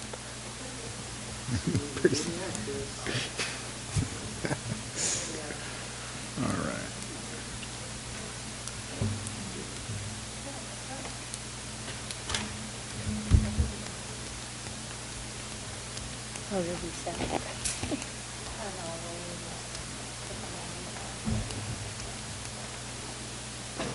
Hey, look at us.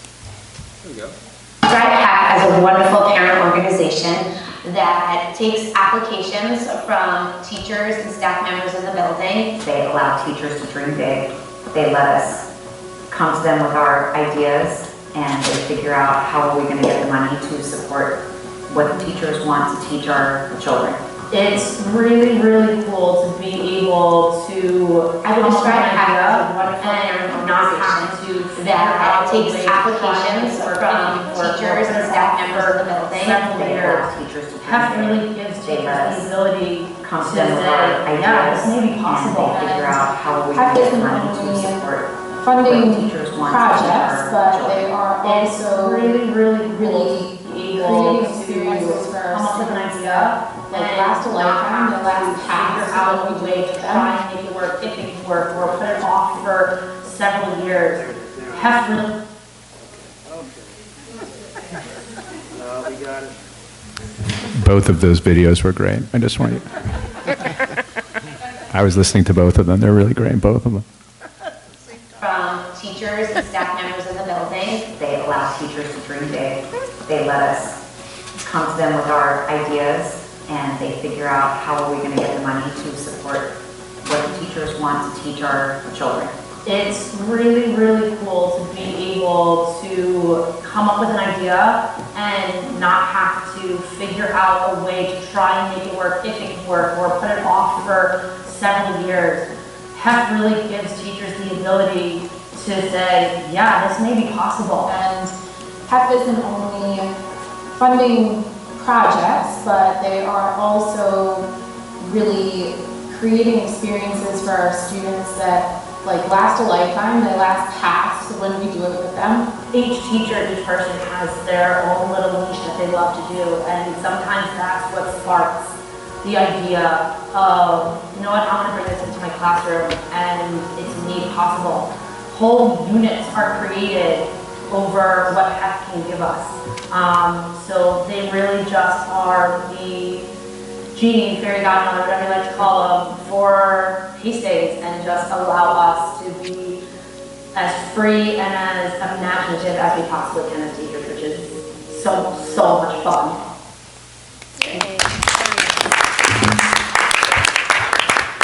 Yeah, that's lovely. That really is. So good suggestion. I'm glad we played that. Thank you. Yeah, so we're going to move on to Dr. McCursey's superintendent report.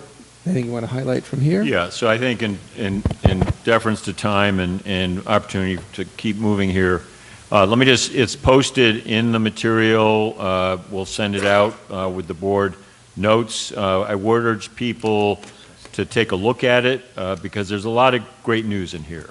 You're going to see highlights from Hillside in terms of a petting zoo and a learning experience done in partnership with an area provider. Very then important FMS, a longstanding partnership with ADL, No Place for Hate. Barbara Richmond, who we know is retiring, will look to continue this relationship. Yet again, a very strong program here to help our FMS students dig into issues particularly around immigration and immigrant communities.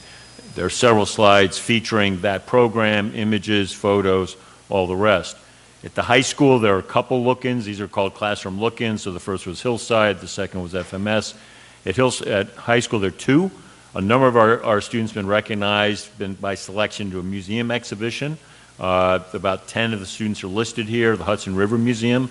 It's quite an honor to be selected. You'll see in the presentation put together both the names of those students and samples of their artwork. And it's very challenging work. The other look-in is Greg Smith has been part of a national initiative. He was selected into it with the Smithsonian Institute. They presented a lot of that work this last week, Thursday evening. It was a true town and gown moment. There were about 100 people gathered in the library to look at all of the 25-plus students' hard copy presentations that were on old-fashioned poster board, and also digital resources were used.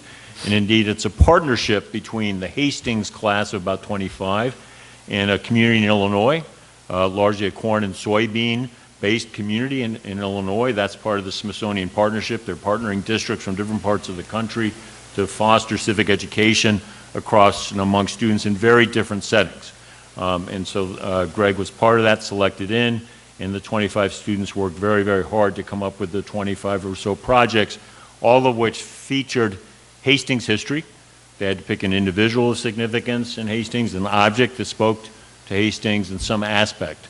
So a lot of work on what the river meant, a lot of work about what electric railroads meant, a lot of work about different individuals. And there are images there of then 100 or so people gathered with 20 of our students as Greg Smith and a colleague ran people through the Declaration of Independence. And this is all then part of the 250th celebration that Hastings is taking part in. There's also this week, this 13th Annual Hastings Science Research Symposium. It's tomorrow night. It's a go-to, be there. I will actually be up at the annual Scholarship Program Award with our valedictorian, salutatorian, high school principal. That's an annual tri-county project, so I won't be there, but it's not to be missed because we really have an incredible science research program. So that's in the document. It's posted. We'll send it out. Urge people to look at it. Let me hit verbally a couple announcements that have been going out. We do know that we have started the work on Burke Estate. It has been fenced off. Regardless of where we land on that final surface top for 2 fields, we've got to start this work. In a lot of the discussion, we have lost sight a bit that this is a total renovation, bringing back natural grass fields, drainage systems, et cetera, et cetera. So if we don't start this work now, we just won't be able to get there. So that's underway. We also had an announcement out because Reynolds track field and tennis courts, when students are using them during the school day, we're asking residents not to be there. All other times during the day, if there's not a class, residents, please use those facilities. Unfortunately, we've had some situations where during essentially class time, school time, we've had some interactions between others who are here around, and that's a problem. But we are saying, unlike other districts, when we're not using it, please be there.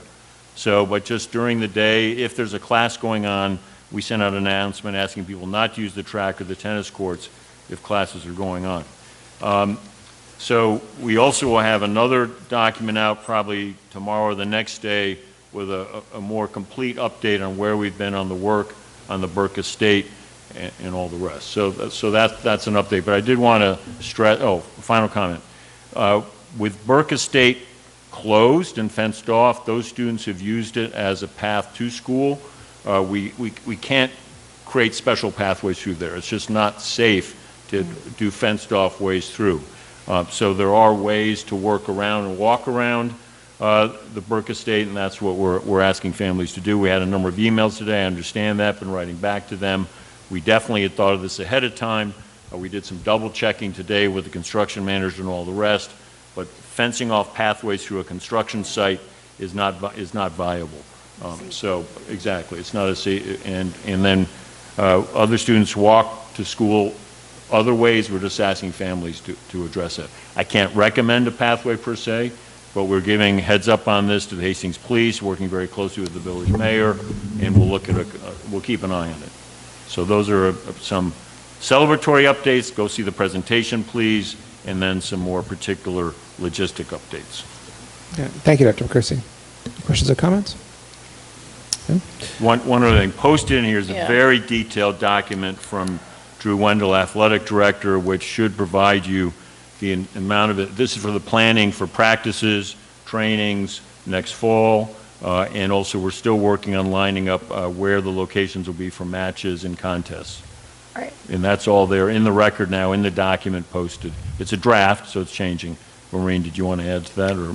No, I mean, we are securing the rentals, I mean, within that. So I think it's just the game schedules that have to be coordinated with the section. Yeah, and that's a bit different, yeah. And that's because it's us working with the other schools. Right, On that exactly. part. But that's a very robust document, a lot of detail in there, shows a lot of commitments to the rentals that Maureen's speaking to, including full renting of lights at Reynolds, so we Correct. expand our hours of usage there.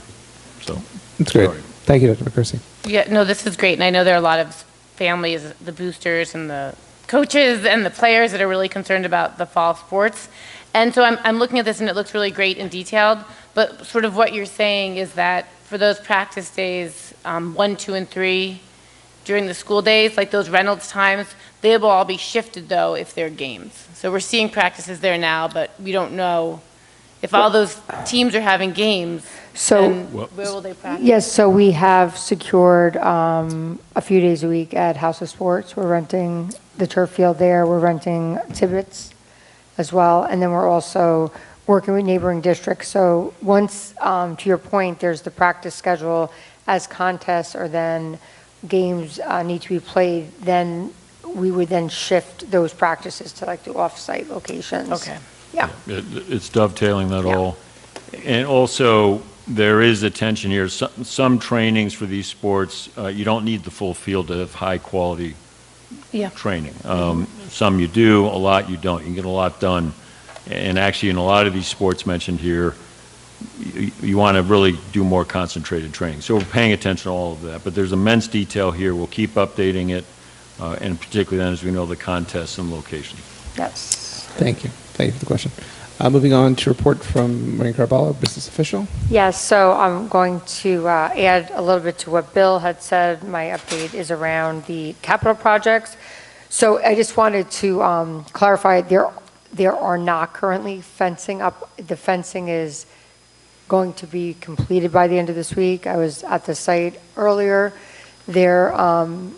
They started to take down existing fencing that was part of the practice field in terms of prepping the area. And I was told that tomorrow I'll go meet them on site, that the fencing, the construction fencing will be up. So I say that because we want to make sure that the site is closed. We've sent out things to that effect, but technically it's accessible fully. I actually went up there and I removed quite a few people from the facility, but I can understand why, because there's no exterior fencing up to keep people out, right? There was this tape on one side that would not keep anybody out. So that was something that I was told today will be up. I mean, they started to mobilize. There's a lot of larger pieces of equipment coming in tomorrow, so we would anticipate much more larger construction fencing up on the site by the end of the week. As Bill said, we just do really want to remind people, because as they're removing things in fence posts, there are now holes of, a good amount from footings of fencing and other things that have been removed already, which we were trying to ensure, just to make sure people aren't walking through there, because without lights at night, and of course it is closed off, but you could technically like walk into one of those places where things have been removed. So again, by the end of the week, I believe the entire area that will be fenced in. And as Bill said, one of the things is, of course, all of our property is a cut through, but it's not necessarily ADA compliant, nor is it something we can create. Once we create a pathway, it would have to be up to required standards. So, in terms of, it wouldn't be possible, I don't believe, at the Burke Estate based upon the scope of work anyway. So unfortunately, we're unable to do anything but close the site down. Maureen, could we post something kind of with laminate that says like active construction site? Yeah, keep yes, out, we're something like that? definitely spoke a lot today to discuss additional signage. A lot of the signs, when they erect the fencing, there should be much larger signage put on there, and we can see what they put up, and then we could add additional. Yeah, just like notice, so people that Correct, might not yeah. know or get Bill's message.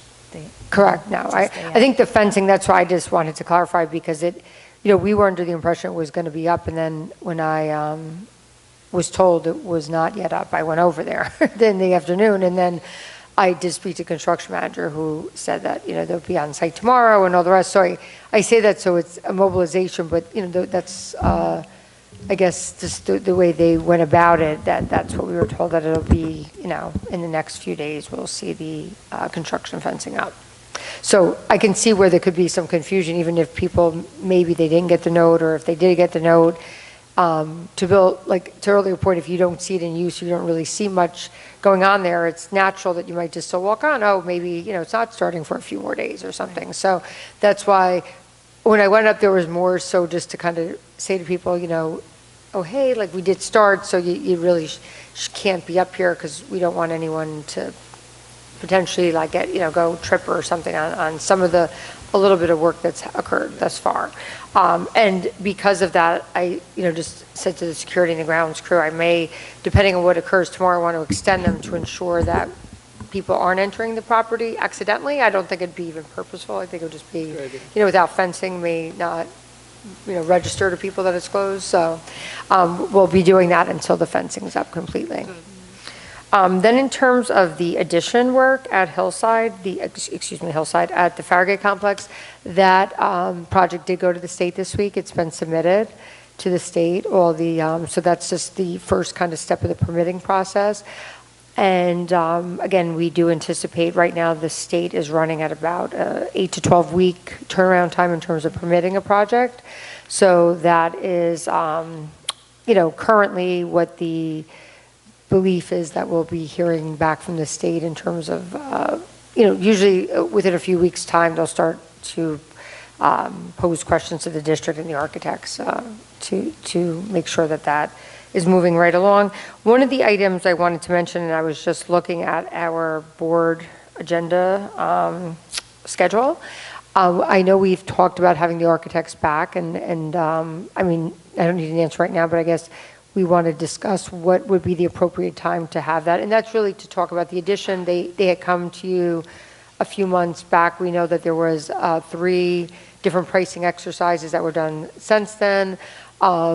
Internally, there's been a lot of work, and there will be continue to be a lot of necessary work around logistics planning. I think it'd be good for the board to hear where, as those things are sorted out, right, in anticipation of the new school year, so people are feeling comfortable what's emerged. That obviously is very timely. So we have another meeting tomorrow, and we hope to have a very clear plan in terms of exactly what's going to occur at what time, because that's a much more complicated construction, of course, and the different things that need to happen. So internally, our building leaders have been engaged in this, and of course, we want to. I'm sure there's a lot of questions people may have about how that's going to look, and the community and all the rest, and what we're thinking in terms of the hours we may do certain work, and how that schedule will look, and of course, engaging the neighbors around the school so that everyone is well informed about what's going to be occurring around the school building. So I think it'd be appropriate sometime in the summer, if not at the July meeting, to have, because that's a double meeting, usually a reorg, to have them in. And then, of course, it may require us to have an additional August meeting, potentially, depending upon, the timing of that project, just so everyone has that's a large undertaking there. But we're, very happy that went in. As far as the summer projects that are not connected to the bond tonight, just in the business area, you may notice we're doing, and this is just part of our school budget, our interfund transfer. There's just some other work that'll be occurring around the building, such as some flooring that wasn't included in the bond, that was planned work that we had, money allocated for, as well as some backflow preventers and things of that nature. So if you see other work being submitted or quotes within this meeting as well as the next, that is all planned. We typically do a few $100,000 worth of work each year. So that will be occurring as well. And I think as far as that was the only update I wanted to provide as far as the capital projects for now. Okay. Thank you. Any questions or comments? Can I make, is this, does this include the business items, or is that not yet? No, we'll get to those later. Copy you. I guess the one thing I would just, maybe this is a comment, maybe this is a question. Sure. I know it was mentioned around just access to the Burke, and I recognize, and we've gotten some correspondence from families, this week around the impact that it's going to have. I would maybe, I don't know if this is even possible, so for some kids, especially those who might be commuting from High Street or Shadow Lawn, this is going to increase their commute, especially if they're going by foot. Maybe if there's any way to offer some leniency in the tardiness department if they show up a little late. I don't know if there's anything we can do, and maybe I'm speaking out of place here. But I just want to make sure that we recognize the impact it's going to have on some of the families that live in that neighborhood. And construction's tough. We're doing a lot of it in the next couple of years. It's going to be an impact on everybody in the district. So I just, I hate to say something like, just be ready for it, but I do want to just make sure that we're recognizing that for certain families and neighborhoods, this is going to have an impact on their kids and their commute and kind of construction and all of that. So, yeah, we'll pay a lot of attention to that. I mean, we're in a very tight area. We're not alone with schools that go through construction, and we just have. We've been here before. Hastings has, and in a number of ways, so we'll manage it. I'd be reluctant to put out a flex plan as to when you show up, as opposed to advance notice, advance warning, and all the rest, and work on that. But I think the message I'm taking is let's really get very active at helping families understand what's happening when it's going to impact them in terms of their schedules.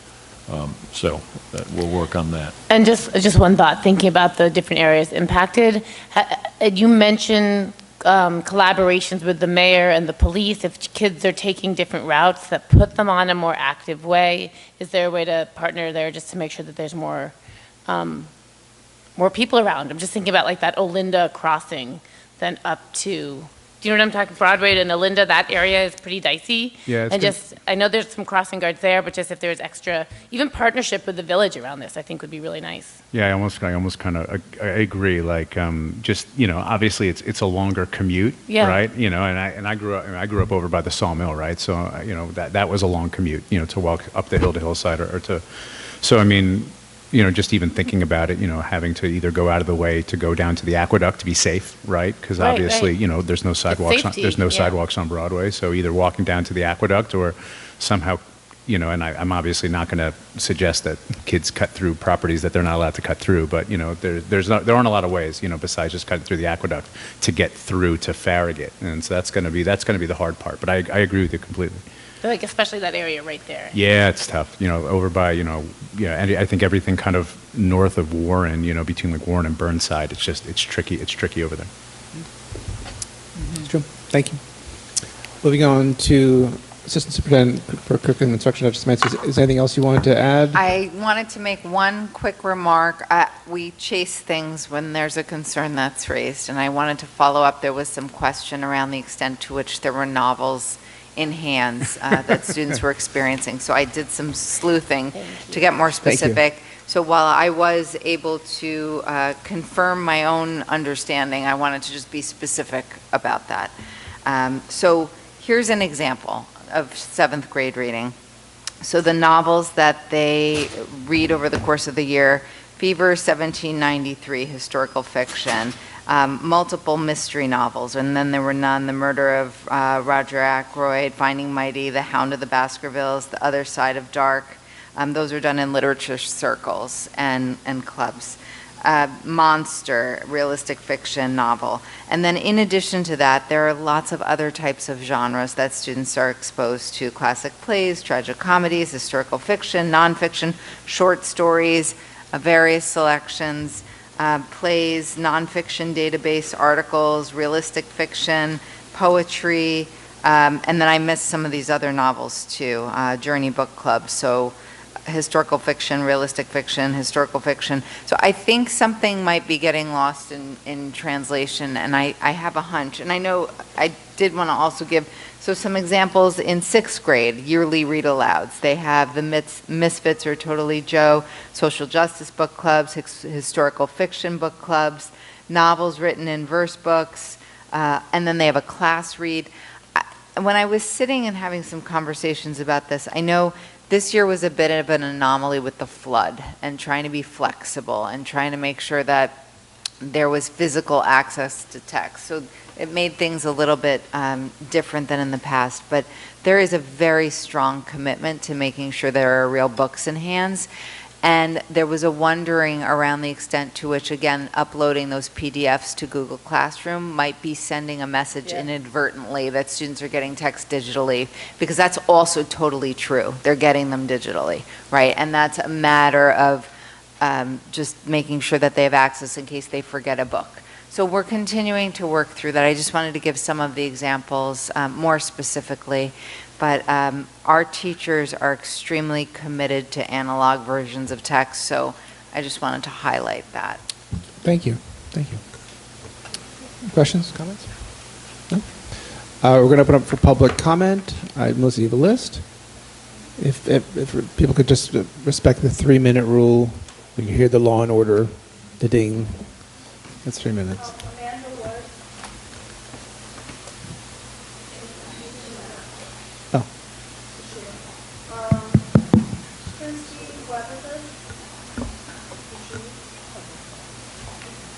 Hey, good evening. Just grab the mic, yeah. Hi, my name is Christy Weatherford. I'm a mom here in Hastings, 4 children. I'm here again. I'm sorry.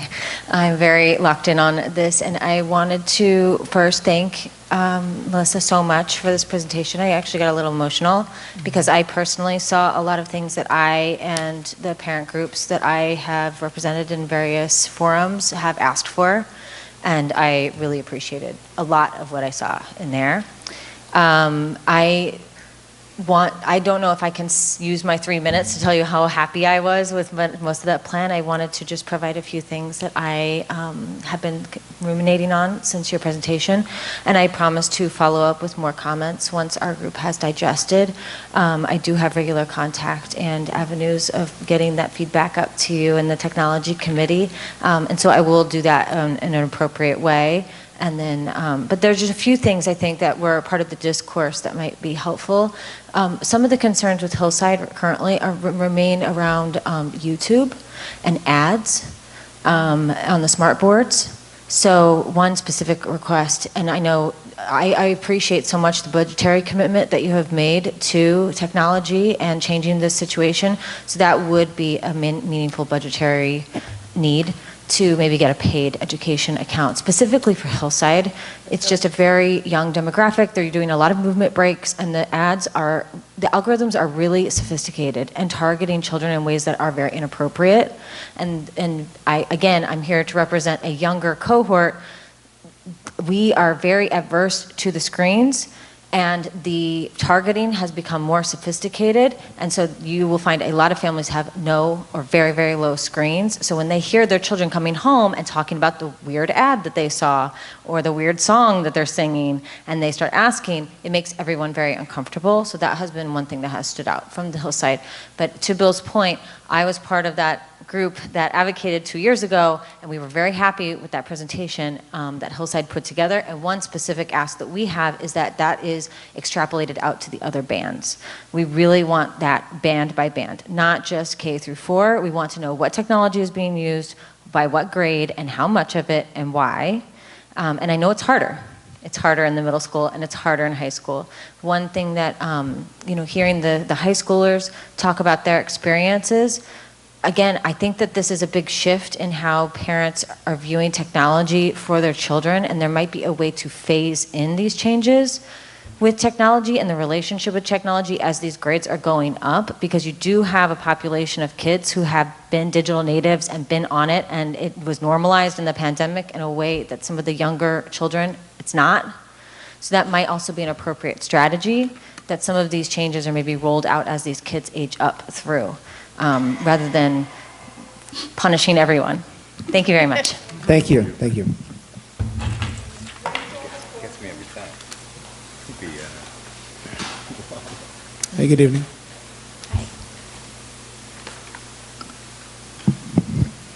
I'm Rachel. I live in Hastings with my 3 kids. This is Charlie, my oldest. You've heard me talk about the turf before. Today, I wanted to say that I'm extremely disappointed in the members of the board who have had every opportunity to do the right thing, to pause and to listen to the multitude of community members who have raised serious concerns about this turf contract, yet instead who have closed their ears and chosen to forge ahead. We brought you information on third-party experts to interpret the science. We brought you vital evidence to consider about the product you were voting on. And I want everyone in the community to listen carefully, because this isn't news to the board. You, the board, willfully dismissed it entirely in favor of a report commissioned by Gradient. Gradient. The report this board has chosen to rely on was produced by a firm that has worked for the American Petroleum Institute, the American Chemistry Council, and asbestos defense lawyers, and which has been described by the Center for Public Integrity as a firm that attends government hearings on chemical toxicity, specifically to stall regulation on behalf of corporate clients. This is who you deliberately chose to trust over the independent experts your own community suggested. Your choice doesn't feel accidental. What troubles me most is this. Board President Del Piez has stated in his own sworn affidavit that the language, quote, containing no PFAS and, quote, PFAS-free was deliberately chosen over language like not manufactured using PFAS because you believed it would still be interpreted to mean non-intentionally added PFAS. But this community specifically warned you about that loophole. We raised it directly in the early bond meetings, and in response, you changed the spec language precisely to assure us that the loophole would not apply. Then you awarded a contract to a vendor whose own testing confirms PFAS are present. You cannot have it both ways. Either those assurances were made in good faith, in which case this board should welcome a pause and rebid with unambiguous specifications, or they were not made in good faith, in which case this board owes this community a full accounting. I'm asking this board tonight to stop construction and address this contradiction before it becomes permanent. Additionally, there is precedent for abandoning a past capital bond, as seen in Edgemont a few years ago, and then restructuring it for a new vote. There's no reason why you shouldn't be considering something like this in a situation where you couldn't find an appropriate product. Thank you. Thank you.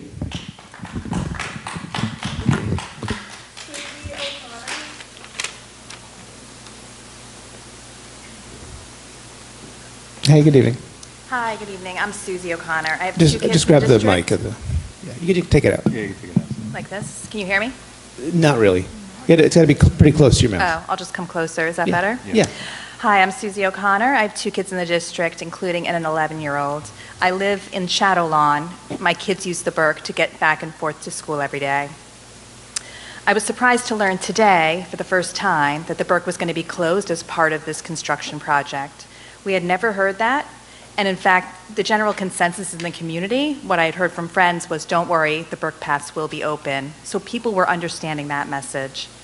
I was also surprised this afternoon that nothing was being put in place to make Broadway safer for the kids who would inevitably take Broadway to get to school. My best friend was hit by a car when I was 11 years old. She was coming home from junior high, trying to cross with friends a road very much like Broadway, fast traffic in both directions, group of kids, a little nervous, trying to time it and keep up with your friends. She was hit by a car. She was paralyzed from the neck down for the rest of her life, till she passed away 2 years ago as a result of injuries. But the only reason she survived was because she was so close to a hospital with a trauma center. Our kids won't be so lucky. They won't get to a trauma center in 2 minutes. It's not responsible or safe for us and you as the decision makers to know that this is a risk and to accept it. It seems like nothing's been put in place, no thought has been put in place about how these kids are going to get to school safely when you know they're going to be taking Broadway. We know what a mess Broadway is. Cars aren't expecting children to be crossing, it's busy traffic, distracted drivers. I'm asking you to pause to figure out this issue. It seems like more planning has gone into what to do about the fall sports practice schedules than how probably 100 children are going to get back and forth to school every day safely, including 10-year-olds, 11-year-olds, really young kids who are not used to crossing roads like this. There are things you can do probably to make it safer. Additional crossing guards, probably more reflective lights, working with the community to see if maybe slower speeding limits during school commute times. But in any event, it's an issue that has to be sorted out. It's not responsible, it's not safe to be a decision maker and to just let it continue. And for what? What's the balance? Because we don't want construction to be paused. There's only a few weeks left of the school year. Like, is it really that big of a deal to the construction project if we lose 3 weeks versus this risk? And again, we just learned about this today. I have to go to work in the city tomorrow. How's my 11-year-old going to get to school? How's he going to get home? I've never taught him how to cross Broadway without a crossing guard. I honestly don't know. So please, I am asking you to do the right thing. Pause, consider this issue. It seems like it hasn't been thought through. And if it has to be put in place for the fall, so be it. But please, please think it through. Thank you. Thank you. Thank you.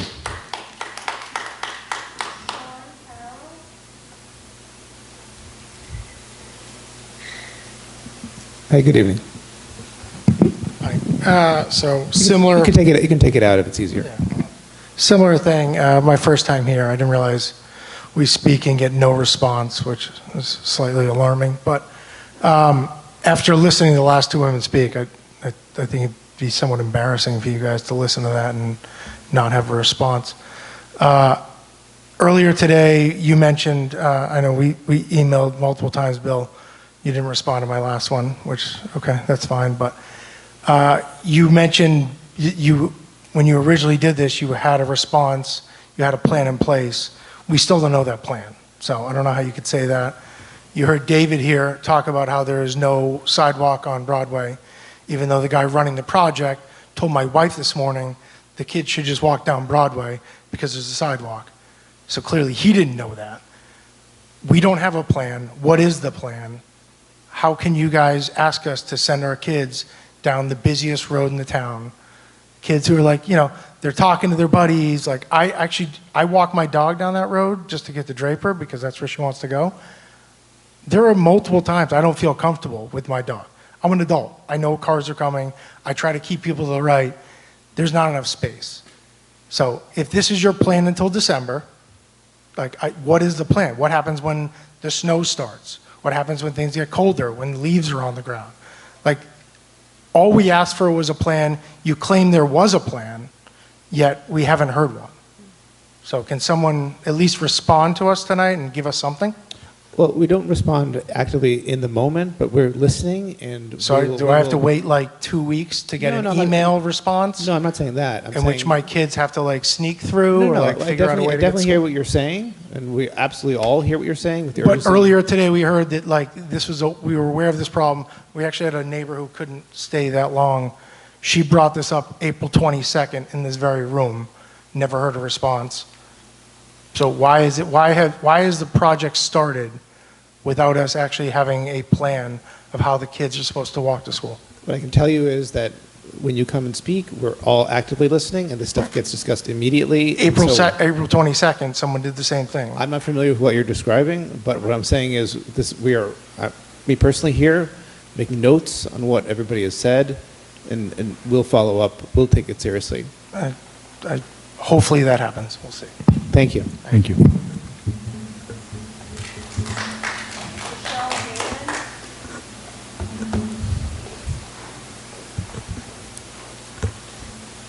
Good evening. Good evening. Hi, how are you? You have to get the mic. Yeah, I know. Okay. Okay. Thank you again for taking the time to listen to us. I hope that you are truly hearing what we're asking of you all. None of us want to be spending so much time and effort monitoring the process of the project. But if you had delivered on your promises of no PFAS, we wouldn't be in this situation. Many of us feel lied to and are very upset and even angry. At the start of today's meeting, related to the wonderful things that the Hastings Education Foundation has provided, The superintendent said that there's often that one thing or experience that someone remembers as a critical point in their education or development. It would be a shame if that memory was, I played soccer in middle school on artificial turf, but now I can't climb the stairs without difficulty breathing. There was a time we didn't know that cigarettes were harmful. Now we do. The carpet law has informed us about the dangers to consider. We need to listen and follow the recommendations that will be law before this project is completed. I don't understand how a board that is supposed to look out for the well-being of our kids can consider endangering their health in this way. I know I would not want to knowingly be responsible for anything that could adversely affect the health of a child. If you truly feel you have chosen the best option, what would the harm be to have a new vote based on real information rather than the promise unfulfilled in the original bond vote? Thank you. Thank you. Thank you.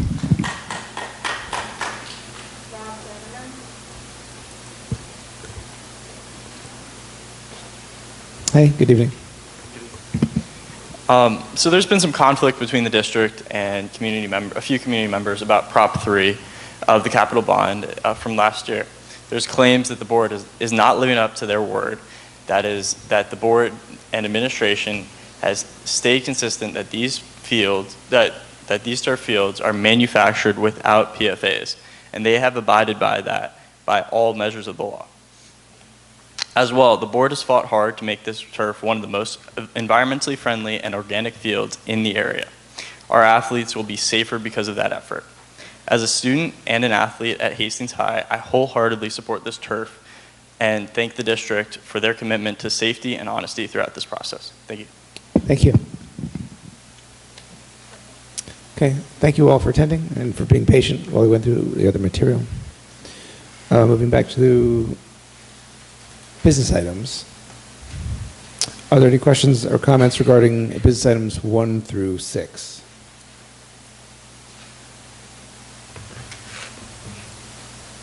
Is there a motion to approve business items 1 through 6? I'm sorry, I just had one question. Sure. I'm sorry. Specifically about a Parati Court proposal. Oh, Maureen, where'd you go? I was just wondering why we were doing the floors of FMS if we just did a renovation at FMS.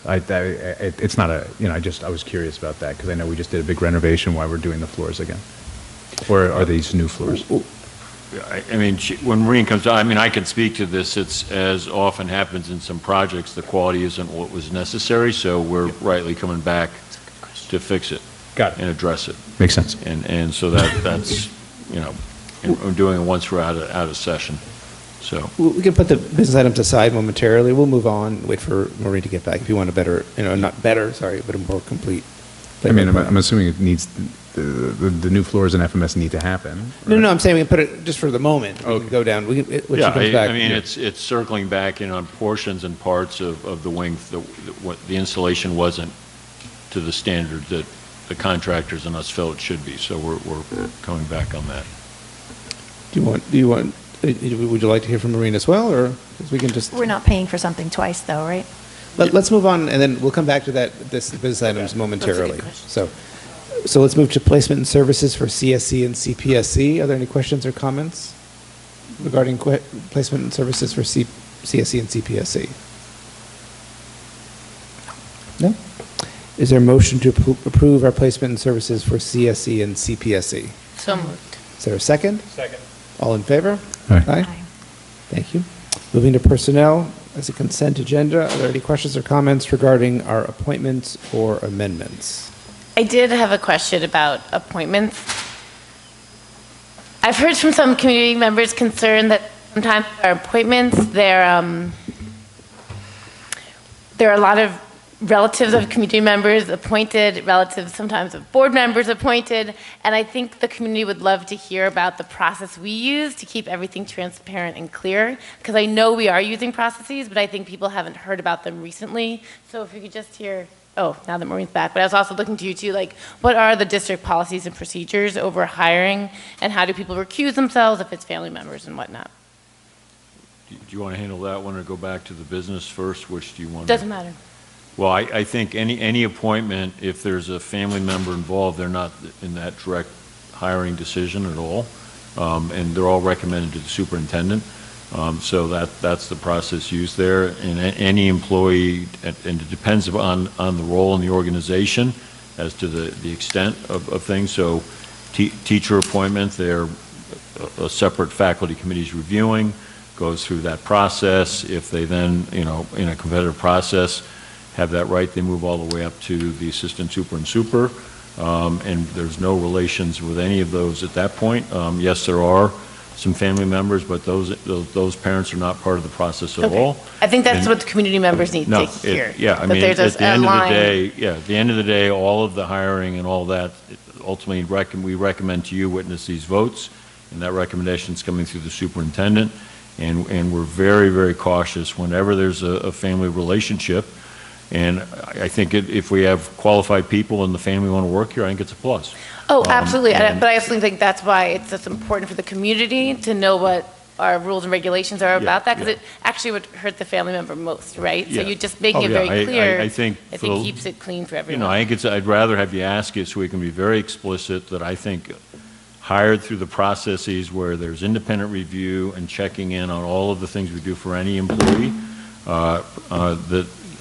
that there is great value added if winning that race, it's a family member. But it's a competitive process and thoroughly reviewed. Excellent. Thank you. Thank you. Maureen, there were some questions on the business. We'll just vote on this first for personnel, then we'll come back to that. Sorry. No, it's okay, it's okay. So are there any other questions or comments regarding personnel, appointments, or amendments? So motion to approve our personnel consent agenda. So moved. Is there a second? Second. All in favor? Aye. Thank you. Moving back to business items because you were out, there was a question from David regarding business item number 3. Was that right? Yeah, Maureen, I was just curious, and Bill kind of gave a little bit of explanation around the invoice or the proposal from Parati Corp. Just because I saw that they were putting in new floors at FMS. I know we just did the big renovation, so I was. I think Maureen had a. Oh, sorry. This is what I just mentioned it just in the report earlier, because this was going to be on there. So each year within our 5-year facilities plan, there's items in which are identified, and many more floors within the Farragut complex. Some are probably, exceed 50 or 60 years old. So these were really just selected based upon the priority of what floors need to be replaced. So and then there were also 2 bathrooms within, there were a few bathrooms also within this quote that was it. So the clarity which I couldn't give, was this redoing of work already done, or is this new work not done? These are things that these are completely, these are primarily in the high school, actually, does it say Farragut on it? So this is all new and different work? Yeah, this is actually, I think I'm sorry. Yeah, so I misspoke earlier. This is all new and different work. The only reason I was asking is it specifically says the Farragut wing. I know, and I'm sorry, I didn't even, you know what, I think what happened here, sorry, I didn't even really read the memo. I think Joe probably just redid the memo from something he had used previous. And we do because it is the high school, because that's why I was confused. I started to read the memo. I'm sorry, I didn't read it earlier. Yeah. I know that 2 of the floors are bathroom floors that are quite in terrible condition. So it was 2 of those, and then some other floors, primarily in the high school. Yeah, copy that. The confusion on my end was just because we just finished the renovation for FMS in February. So what we should do is this, and we have a pre-meeting. We always have we didn't catch this in the pre-meeting. I apologize, but I think we should put a new memo with this indicating that it's not the Farragut wing. Correct, Maureen? Yep. Yeah, so we'll correct that. So to make that very clear, and I apologize. It's more like within the Farragut complex, not the Farragut wing. I think that was probably We'll correct that so it's in the record correctly for you, what you're voting on. Definitely not in middle school. Yeah. So to make it very clear, in the operating budget, there are funds set aside for improvements as needed. This was planned for. It is not the Farragut wing fix. It's other spaces that we'd already planned on. needing new flooring and upgrades in the flooring. And then like similarly, this is actually the design on number 5 for the backflow preventer. And those are actually part of the interfund transfer, which technically does go to a capital fund, but it is part of the, a set aside in each year's annual budget. It's planned capital, small capital projects. Thank you. Good catch, DW. All right, moving on. Moving on to the vote. Are there any other questions or comments regarding the business items 1 through 6? Is there a motion to approve business items 1 through 6? So moved. Is there a second? Second. All in favor? Aye. Thank you. Moving on to policies. These would have been from the last meeting, the policies that David covered. These, I guess, were both required policies. Are there any questions or comments regarding policies 2210, policy 8635, and the supplemental 8635R? You said 5300 as well? It's not shown here. There's just 3 policies here at the moment. Yeah, we're not, that's going to be at the next. Oh, okay. The public hearing. Copy that. Thank you. The memo this weekend, I Getting ahead of outlined myself. what you're seeing now and not seeing now. That's a good question, though. Is there a motion to approve policies 2210, 8635, and 8635R? So moved. Is there a second? Second. All in favor? Aye. Thank you. Moving on to new business. These are the WISBA budget and nominating slate votes, I guess. But I know we've been through this before. I looked at it again today. I couldn't remember. Melissa, can you help us out? What do we need to accomplish? Do we need to actually vote this evening? Yes. Okay. As far as I remember, we're voting to approve the budget, and they have a slate, non-competitive slate. So we're okay. Right. Do we need? I'll sign something later or tomorrow or? No, I'll sign. Okay. So we're just voting. Right. Okay. Colleagues, there's no representation from Hastings here on the slate. There's always time. I know some of those people. I'm sorry, where is this? Where is this slate? It's number 10 in new business. It's the Westchester Putnam School Board Association Budget and Nominating Committee slate. Yes. There's a bunch of documents attached. I've only confused everybody by talking about it, but it happens every year. We're voting to approve. Are you asking what is this entity? No. I just didn't. I was just talking about the slate. Okay. I didn't know who was on the. She mentioned that none of us were on the slate. We should so aspire. Yeah. To be. Are there any questions? No. Comments? People feel prepared to vote? Yeah? Sure. Okay. Is there a motion to approve the Westchester Putnam School Board Association budget and nominating committee slate? So moved. Is there a second? Second. All in favor? Aye. Aye. Thank you. Moving on to second public comment. There's no public. Moving on to agenda review. This will be the last meeting of the school year. Is it the 15th? Am I remembering correctly? Yes. Right, and we're going to start. Right, it's a Monday, and we're going to start with the public hearing on the safety plan. Well, actually, right? Oh, I'm sorry. And then they'll do the recognition, and then once that's done, before starting like the regular meeting, we'll have the public hearing, and then the regular meeting. Okay. Do we have to do an executive session for the emergency plan? no, we already, No, we didn't review them, and not this year, the emergency plans. we had the session with Frank, with the board on. We went over them? Yeah, we went over Okay. that, and then the board has the option to come see in Melissa's office the school plans if you want. Oh, that's right, okay. Oh, that was the larger meeting, you mean? Yeah. Okay.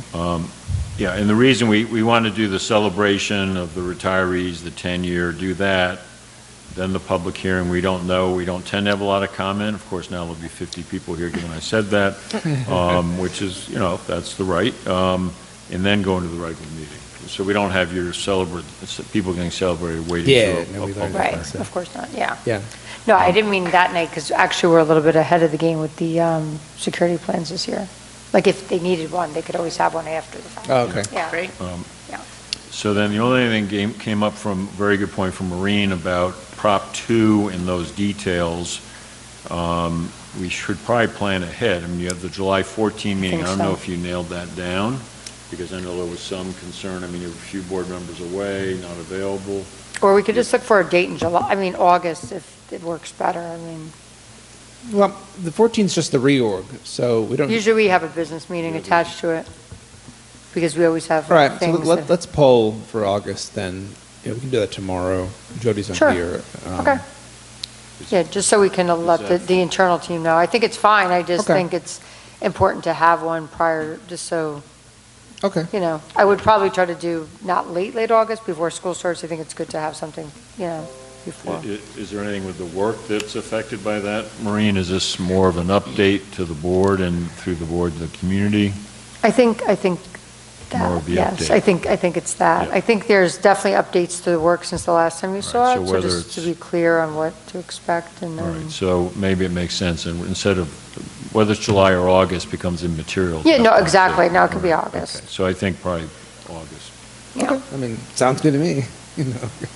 Right, but are we staying with the 14th, or we still have to sort that out? Let's poll tomorrow, because I know there's a couple of moving parts. So, and Jody's not here, and she was one of the moving parts. Yep, So yep, let's okay. we'll sort it out though. All right. I just want to note, normally we vote to approve the minutes. That's missing from this. Oh, okay. Yeah, the rationale is that you only had 1 week between. Ah, so that okay. makes it difficult to get it all pulled together. Okay, So sure. on the 15th, Perfect. you'll be voting on 2 meetings. Gotcha. You'll be voting on the 27th of May, and then you'll be voting on tonight. Gotcha. Because then there's that time between to actually get it together. Okay, I just want to make sure. Okay. Moving on to Board of Ed comments. Can I just lead off with congratulations to our colleague, Jody, and her grandchild, born today. So, I doubt she's watching. I hope she's not watching.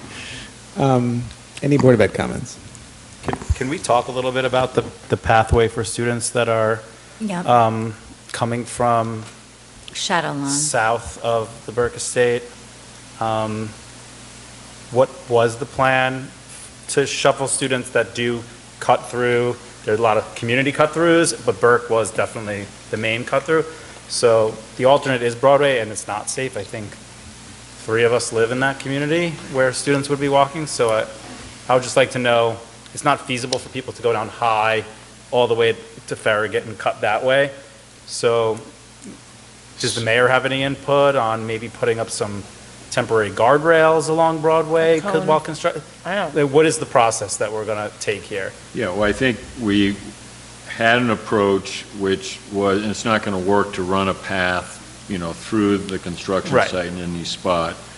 I mean, we're in a public meeting. I want to think this through. I mean, it may be, we've got X number of days left of school right now. I mean, I don't know if there's a short-term solution, and we're going to think that through while we think about the longer-term solution once we hit the fall. Because it's thinking about is, depending on the extent of work in Burke right now, there are a number of issues that if we put a path through, we're obligated to maintain and protect that path. Yeah, no, and it's not ADA compliant, so we're like creating a and situation. so that's part of the dilemma there. Yes. It may be for the next several weeks, depending on the status of the construction, there may be a place, it's not a path, but we don't fence off an area.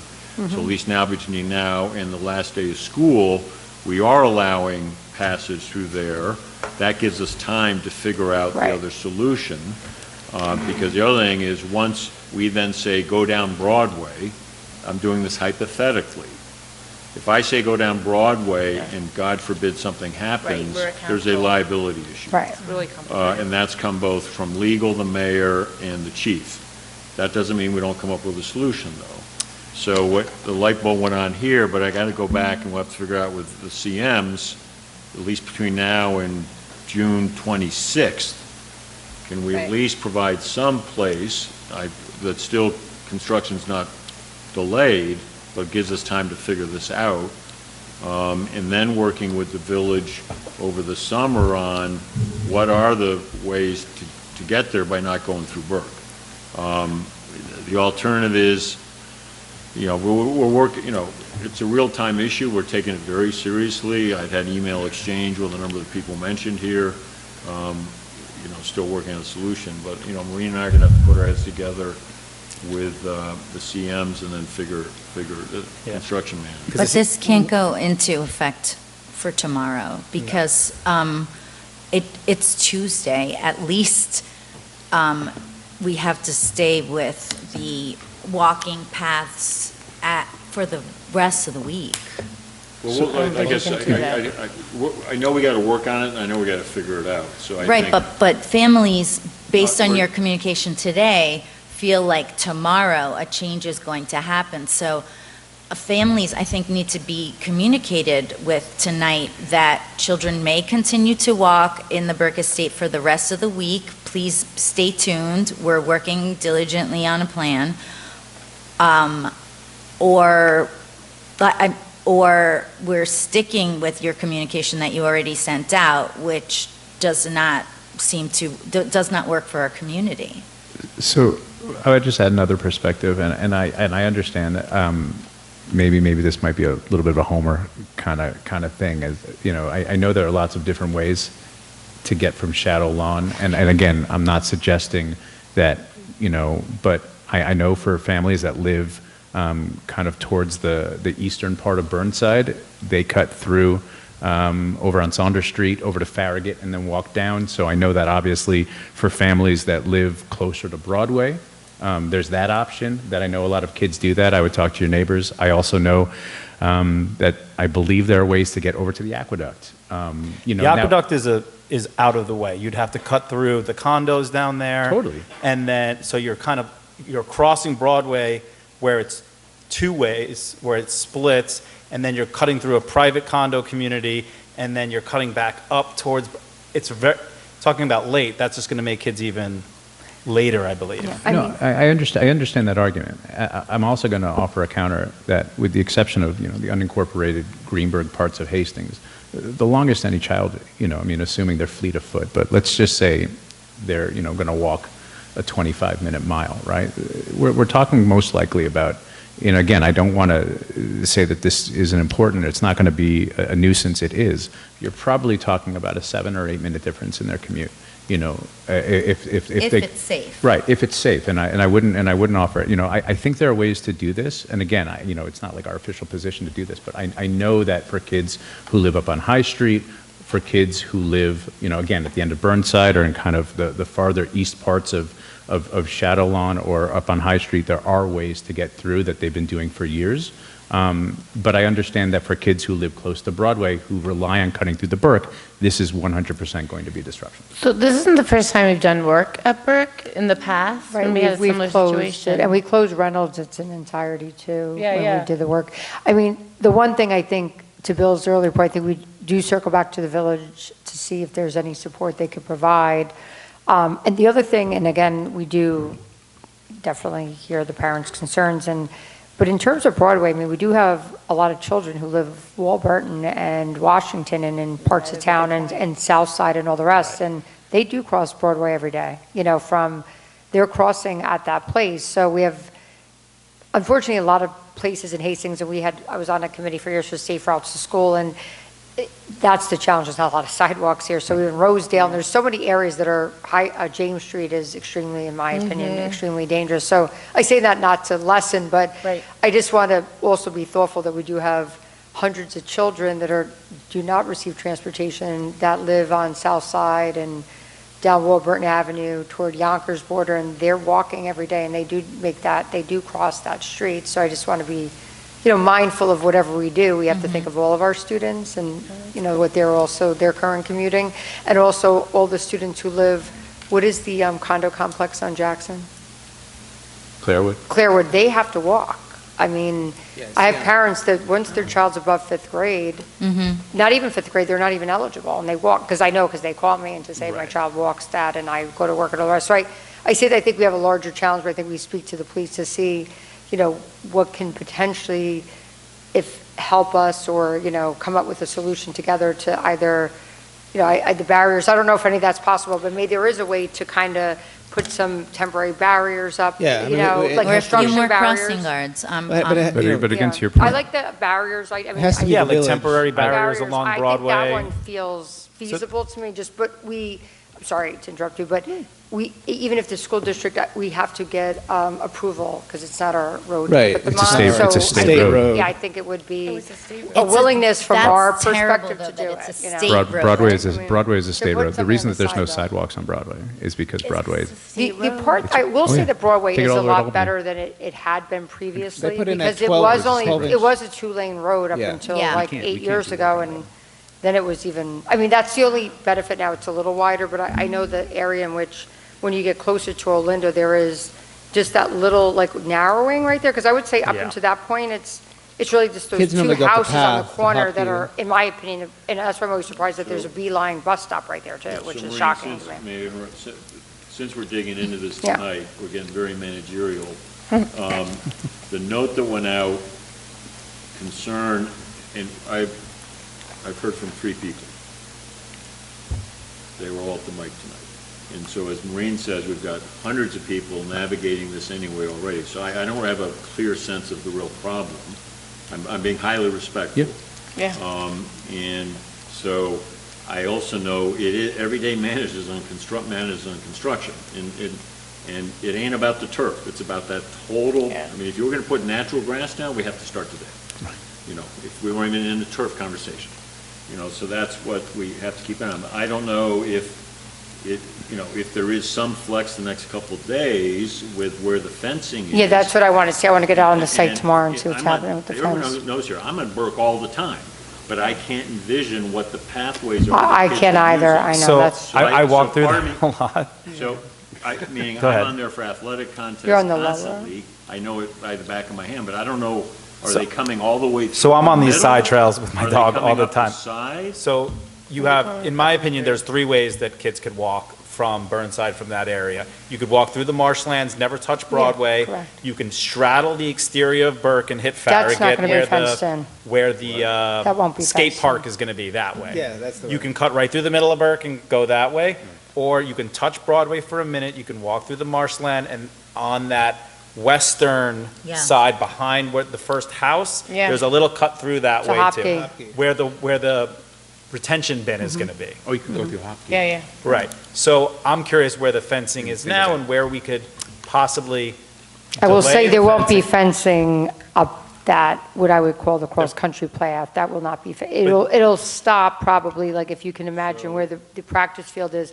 So like, arguably, if I live on Hopkey, I could probably access there and go down toward Broadway. Right, That's not going to be fenced in, because it would not be necessary. because that's like parkland All or right, let me- public land. To cut us to a solution, Mhm. if we were to say, as of Monday, we will have sorted out, meaning we'll spend the next 3 days allowing students to go as they go. I'm thinking out loud, so you could say. I not too don't, much. I'm just worried because they'll be here early with they're bringing in huge machinery tomorrow, so I'd be reluctant to say, Yeah, go at it, because I don't know what that means for each individual family, but I think tomorrow, Bill, because we can get on site and really understand like where the fencing, the perimeter is, and based upon my understanding, it would not include what I would call like the lower Burke area toward Broadway. Like, I think it's not like they're going to erect a fence on Broadway, that covers that kind of lower area. So I think we can get something out pretty Can I just point quickly. out, just to piggyback on what David was saying, the central route, the migration route, is that little path in the woods that parallels Burnside, that kids go up to the far corner of Upper By Burke. the utility shed. Yeah, and then they walk down they there. go down the path to Farragut.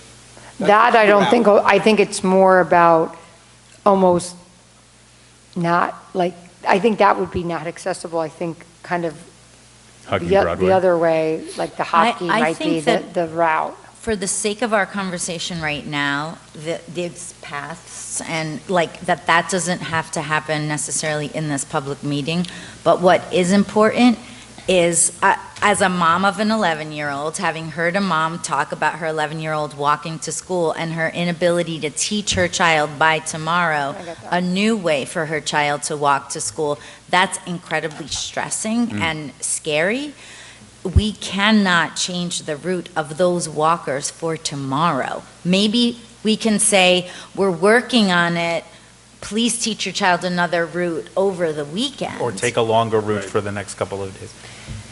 But, so here's a question. I mean, I think one of the concerns about the community, from the community members, was that they didn't know that this shift was going to happen so quickly. Because I think, like, people are supportive of all these changes, and we know all these things are happening because we're a part of it, but clearly, like, they were unclear. And I was thinking, I live by Reynolds, and if there was Reynolds construction, and all of a sudden the kids couldn't make it, I'd probably, like, drive them for a few days and then, like, hope for some sort of situational shift. And I wonder if just part of this is, like, first and foremost, communication and messaging to them.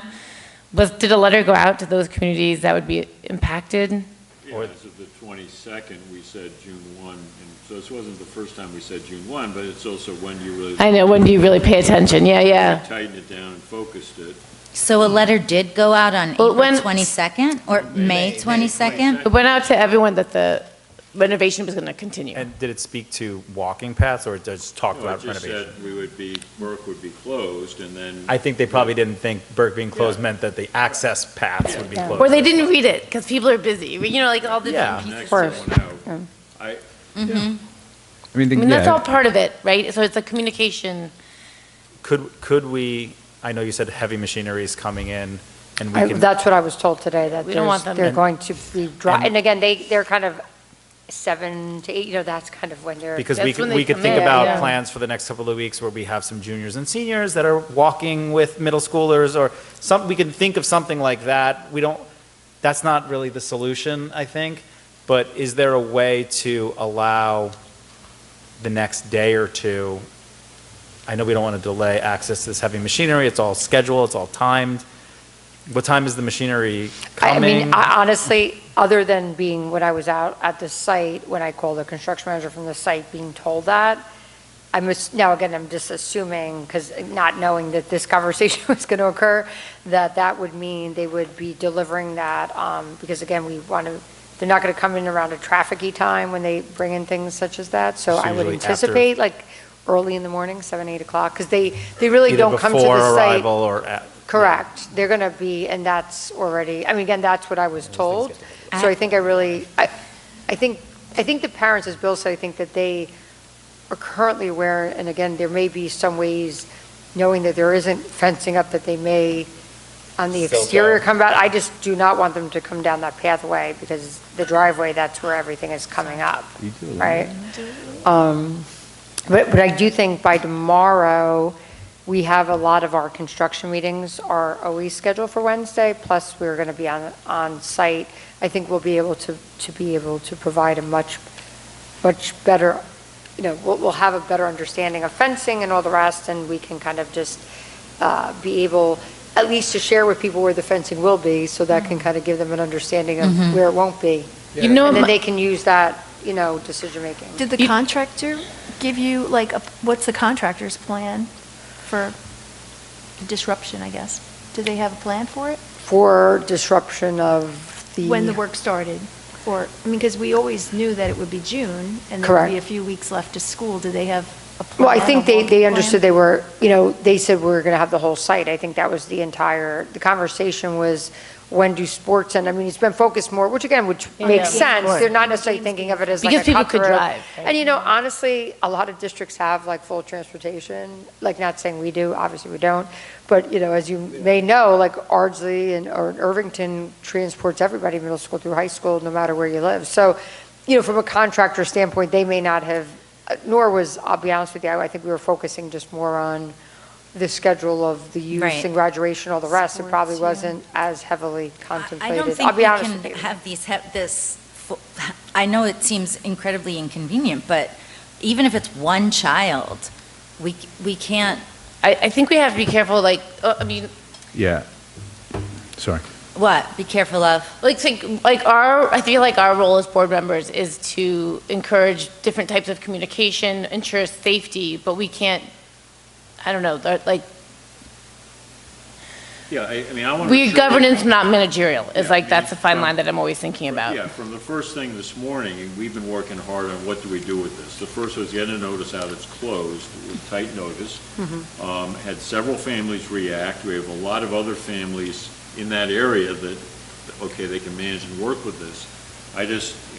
We're taking it very seriously.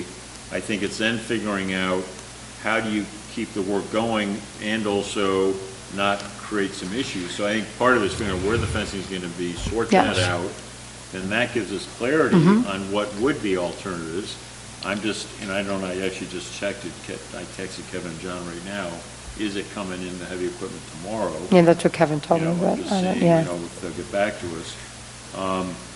And, a communication go out, we hear your concerns for the next couple days. This is the plan while we work with the construction team on what will be viable ways that are appropriate. But right now, in essence, you got to get them in there, get it set up, because that gives us some clarity. Can I just point out, without phrasing it as a question, when things come up, sometimes when we get a lot of snow, the village works with us on a police presence to help manage or mitigate. It's a very brief window when kids are walking in a very small space. Maybe we do try to ask the village to provide a police presence, because just having cop cars there slows everybody down. Even those signs, you know how they have where it shows your speed sign. limit? Yeah. They do naturally slow. Yeah, it does. Speed signs and the police cars would be The great. police cars. But I think also it's the communications piece. Like, we know No, that the 100%, construction is 100%. happening because we're always in it and we've been hearing a lot about it. I don't think the general community didn't, like, you did send stuff out, but maybe we need to partner also with the PTSA to use their channels, the grade level channels, just so people really get it. Because I think part of it is that, like, there are working families that couldn't prepare and it caught them off guard. Because there are people that want to work with us and make all, Right, and but they're it's just not the trying to district's, figure it out. It's not the district's lack of concern for safety, right? How could you know how children are walking to school from their home, right? Even though and there's no need to be disrespectful to those at the table, but that's neither here nor there, because everybody's number one concern is safety. 100%. But now hearing from... They were surprised. Yeah, they were surprised that on a Tuesday that their child's path to school would be interrupted on Wednesday. Right. Yeah, so let's, obviously it's a high priority. Let's let the evening play out. Let's see what the village can get back to us on. You say you have the meeting tomorrow. There'll probably be some positive information coming out of that. So it would be great, I guess, since this is a very live wire issue, if it could just be communicated out to the whole board, so we just keep tabs on it. Can I just ask one more question? Because I know there is busing pickup that hits on Burnside for the elementary school. Is there a way to extend like one additional route to take the kids from Burnside to Olinda? So I think it's the question of walking on Broadway. Whenever I see kids walking on Broadway, and many kids walk on Broadway regardless, that part after Washington, because there is sidewalks on the one side, but there isn't. And I'm always like, I can't believe that people are I ride my bike on Broadway too, and Broadway is my main thoroughfare, how I get around. And the way people drive on Broadway is crazy. And in the morning, the light is weird. So is there a way the busing could assist in a way? The problem is we have very limited busing because we don't bus a lot, so meaning we don't have a lot of flexibility in the space. In addition to that, like with our busing policy, I think we just have to be very careful because I do get, as I had just mentioned, and I totally understand that a lot of people don't even know when the busing is going to discontinue, believe it or not, and they think, well, I live, all the way up on Jackson and like my child's in 5th grade and are you telling me my 4th grader can get on the bus but my 5th grader cannot? And I'm like, yes. And that actually gets put to a vote. It gets put to a vote. In order to change transportation policy, the community has to vote on a referendum to change it. It's a big deal. So it can't be like a one-time thing. No, and honestly, I don't even think we would have the capacity to I don't want to say that like 100% with certainty, but I think our best bet is to really understand where the fencing is going, because just thinking of again, without the district suggesting that's a route, or, it's not, because we have to be mindful of saying that, but I think there will be some access in some areas of that lower part that then connect to a side street. You know, again, not to say, I mean, just where the fencing line will be. We can provide where the fencing line will be, and then I think we can also discuss other ideas that were shared tonight, whether it be police presence, signage, barriers, guard, maybe. things like that, crossing guard potentially, you know, things of that nature to see what can be And done. this is, I mean, I think the immediacy of it is the Yeah. key, but, Yep. I mean, and it's only a couple more weeks of Yeah. school, so even if it's just a makeshift, you know, Mhm. while everyone gets Yeah. acclimated. I think Or even the a good police car points- just at Broadway and Tomorrow would be Burnside. great. Yeah. Like right there, just to deter drivers from driving fast and even like, They do drive very fast. yeah, because it's all downhill as you approach know. Burke. And speed limit is 25. People are going like 55. I know, it's, Yeah, they're going like 50. Yeah. I mean, it would Right be, after High Street, it drops, and if you're flying, you're. It's true. I mean, it could be, I don't know if it's I don't let my kids worth out talking to the mayor tonight as a partner, as community partners. Yeah. To see if they could support us with that, so that at least we could address those immediate concerns. Yeah, I would, just to add to that, and I think this was mentioned at one point, I'd be very cautious around, and again, you know, we're not managing this, but I'd be very cautious around doing anything that could potentially put the district, you know, could potentially be a liability, right? Once you start directing traffic, once you start, That's you know, a good putting point. stuff up. Well, we're not going to do It's that. asking them Yeah. to help. Yeah, no, completely. I would just be, you know, as much as I want us to play a role in coming up with solutions for this, I just want to make sure that, you know, we don't create a situation where we could potentially become liable. So, I mean, I think the other point is we have the next few weeks, and I think also thinking about this, the winter and all the rest, and so everyone has like planning time. why don't we do this? I just texted Chief and Okay. we're together. About extra police presence on Broadway from Burnside to Olinda, Yep. right?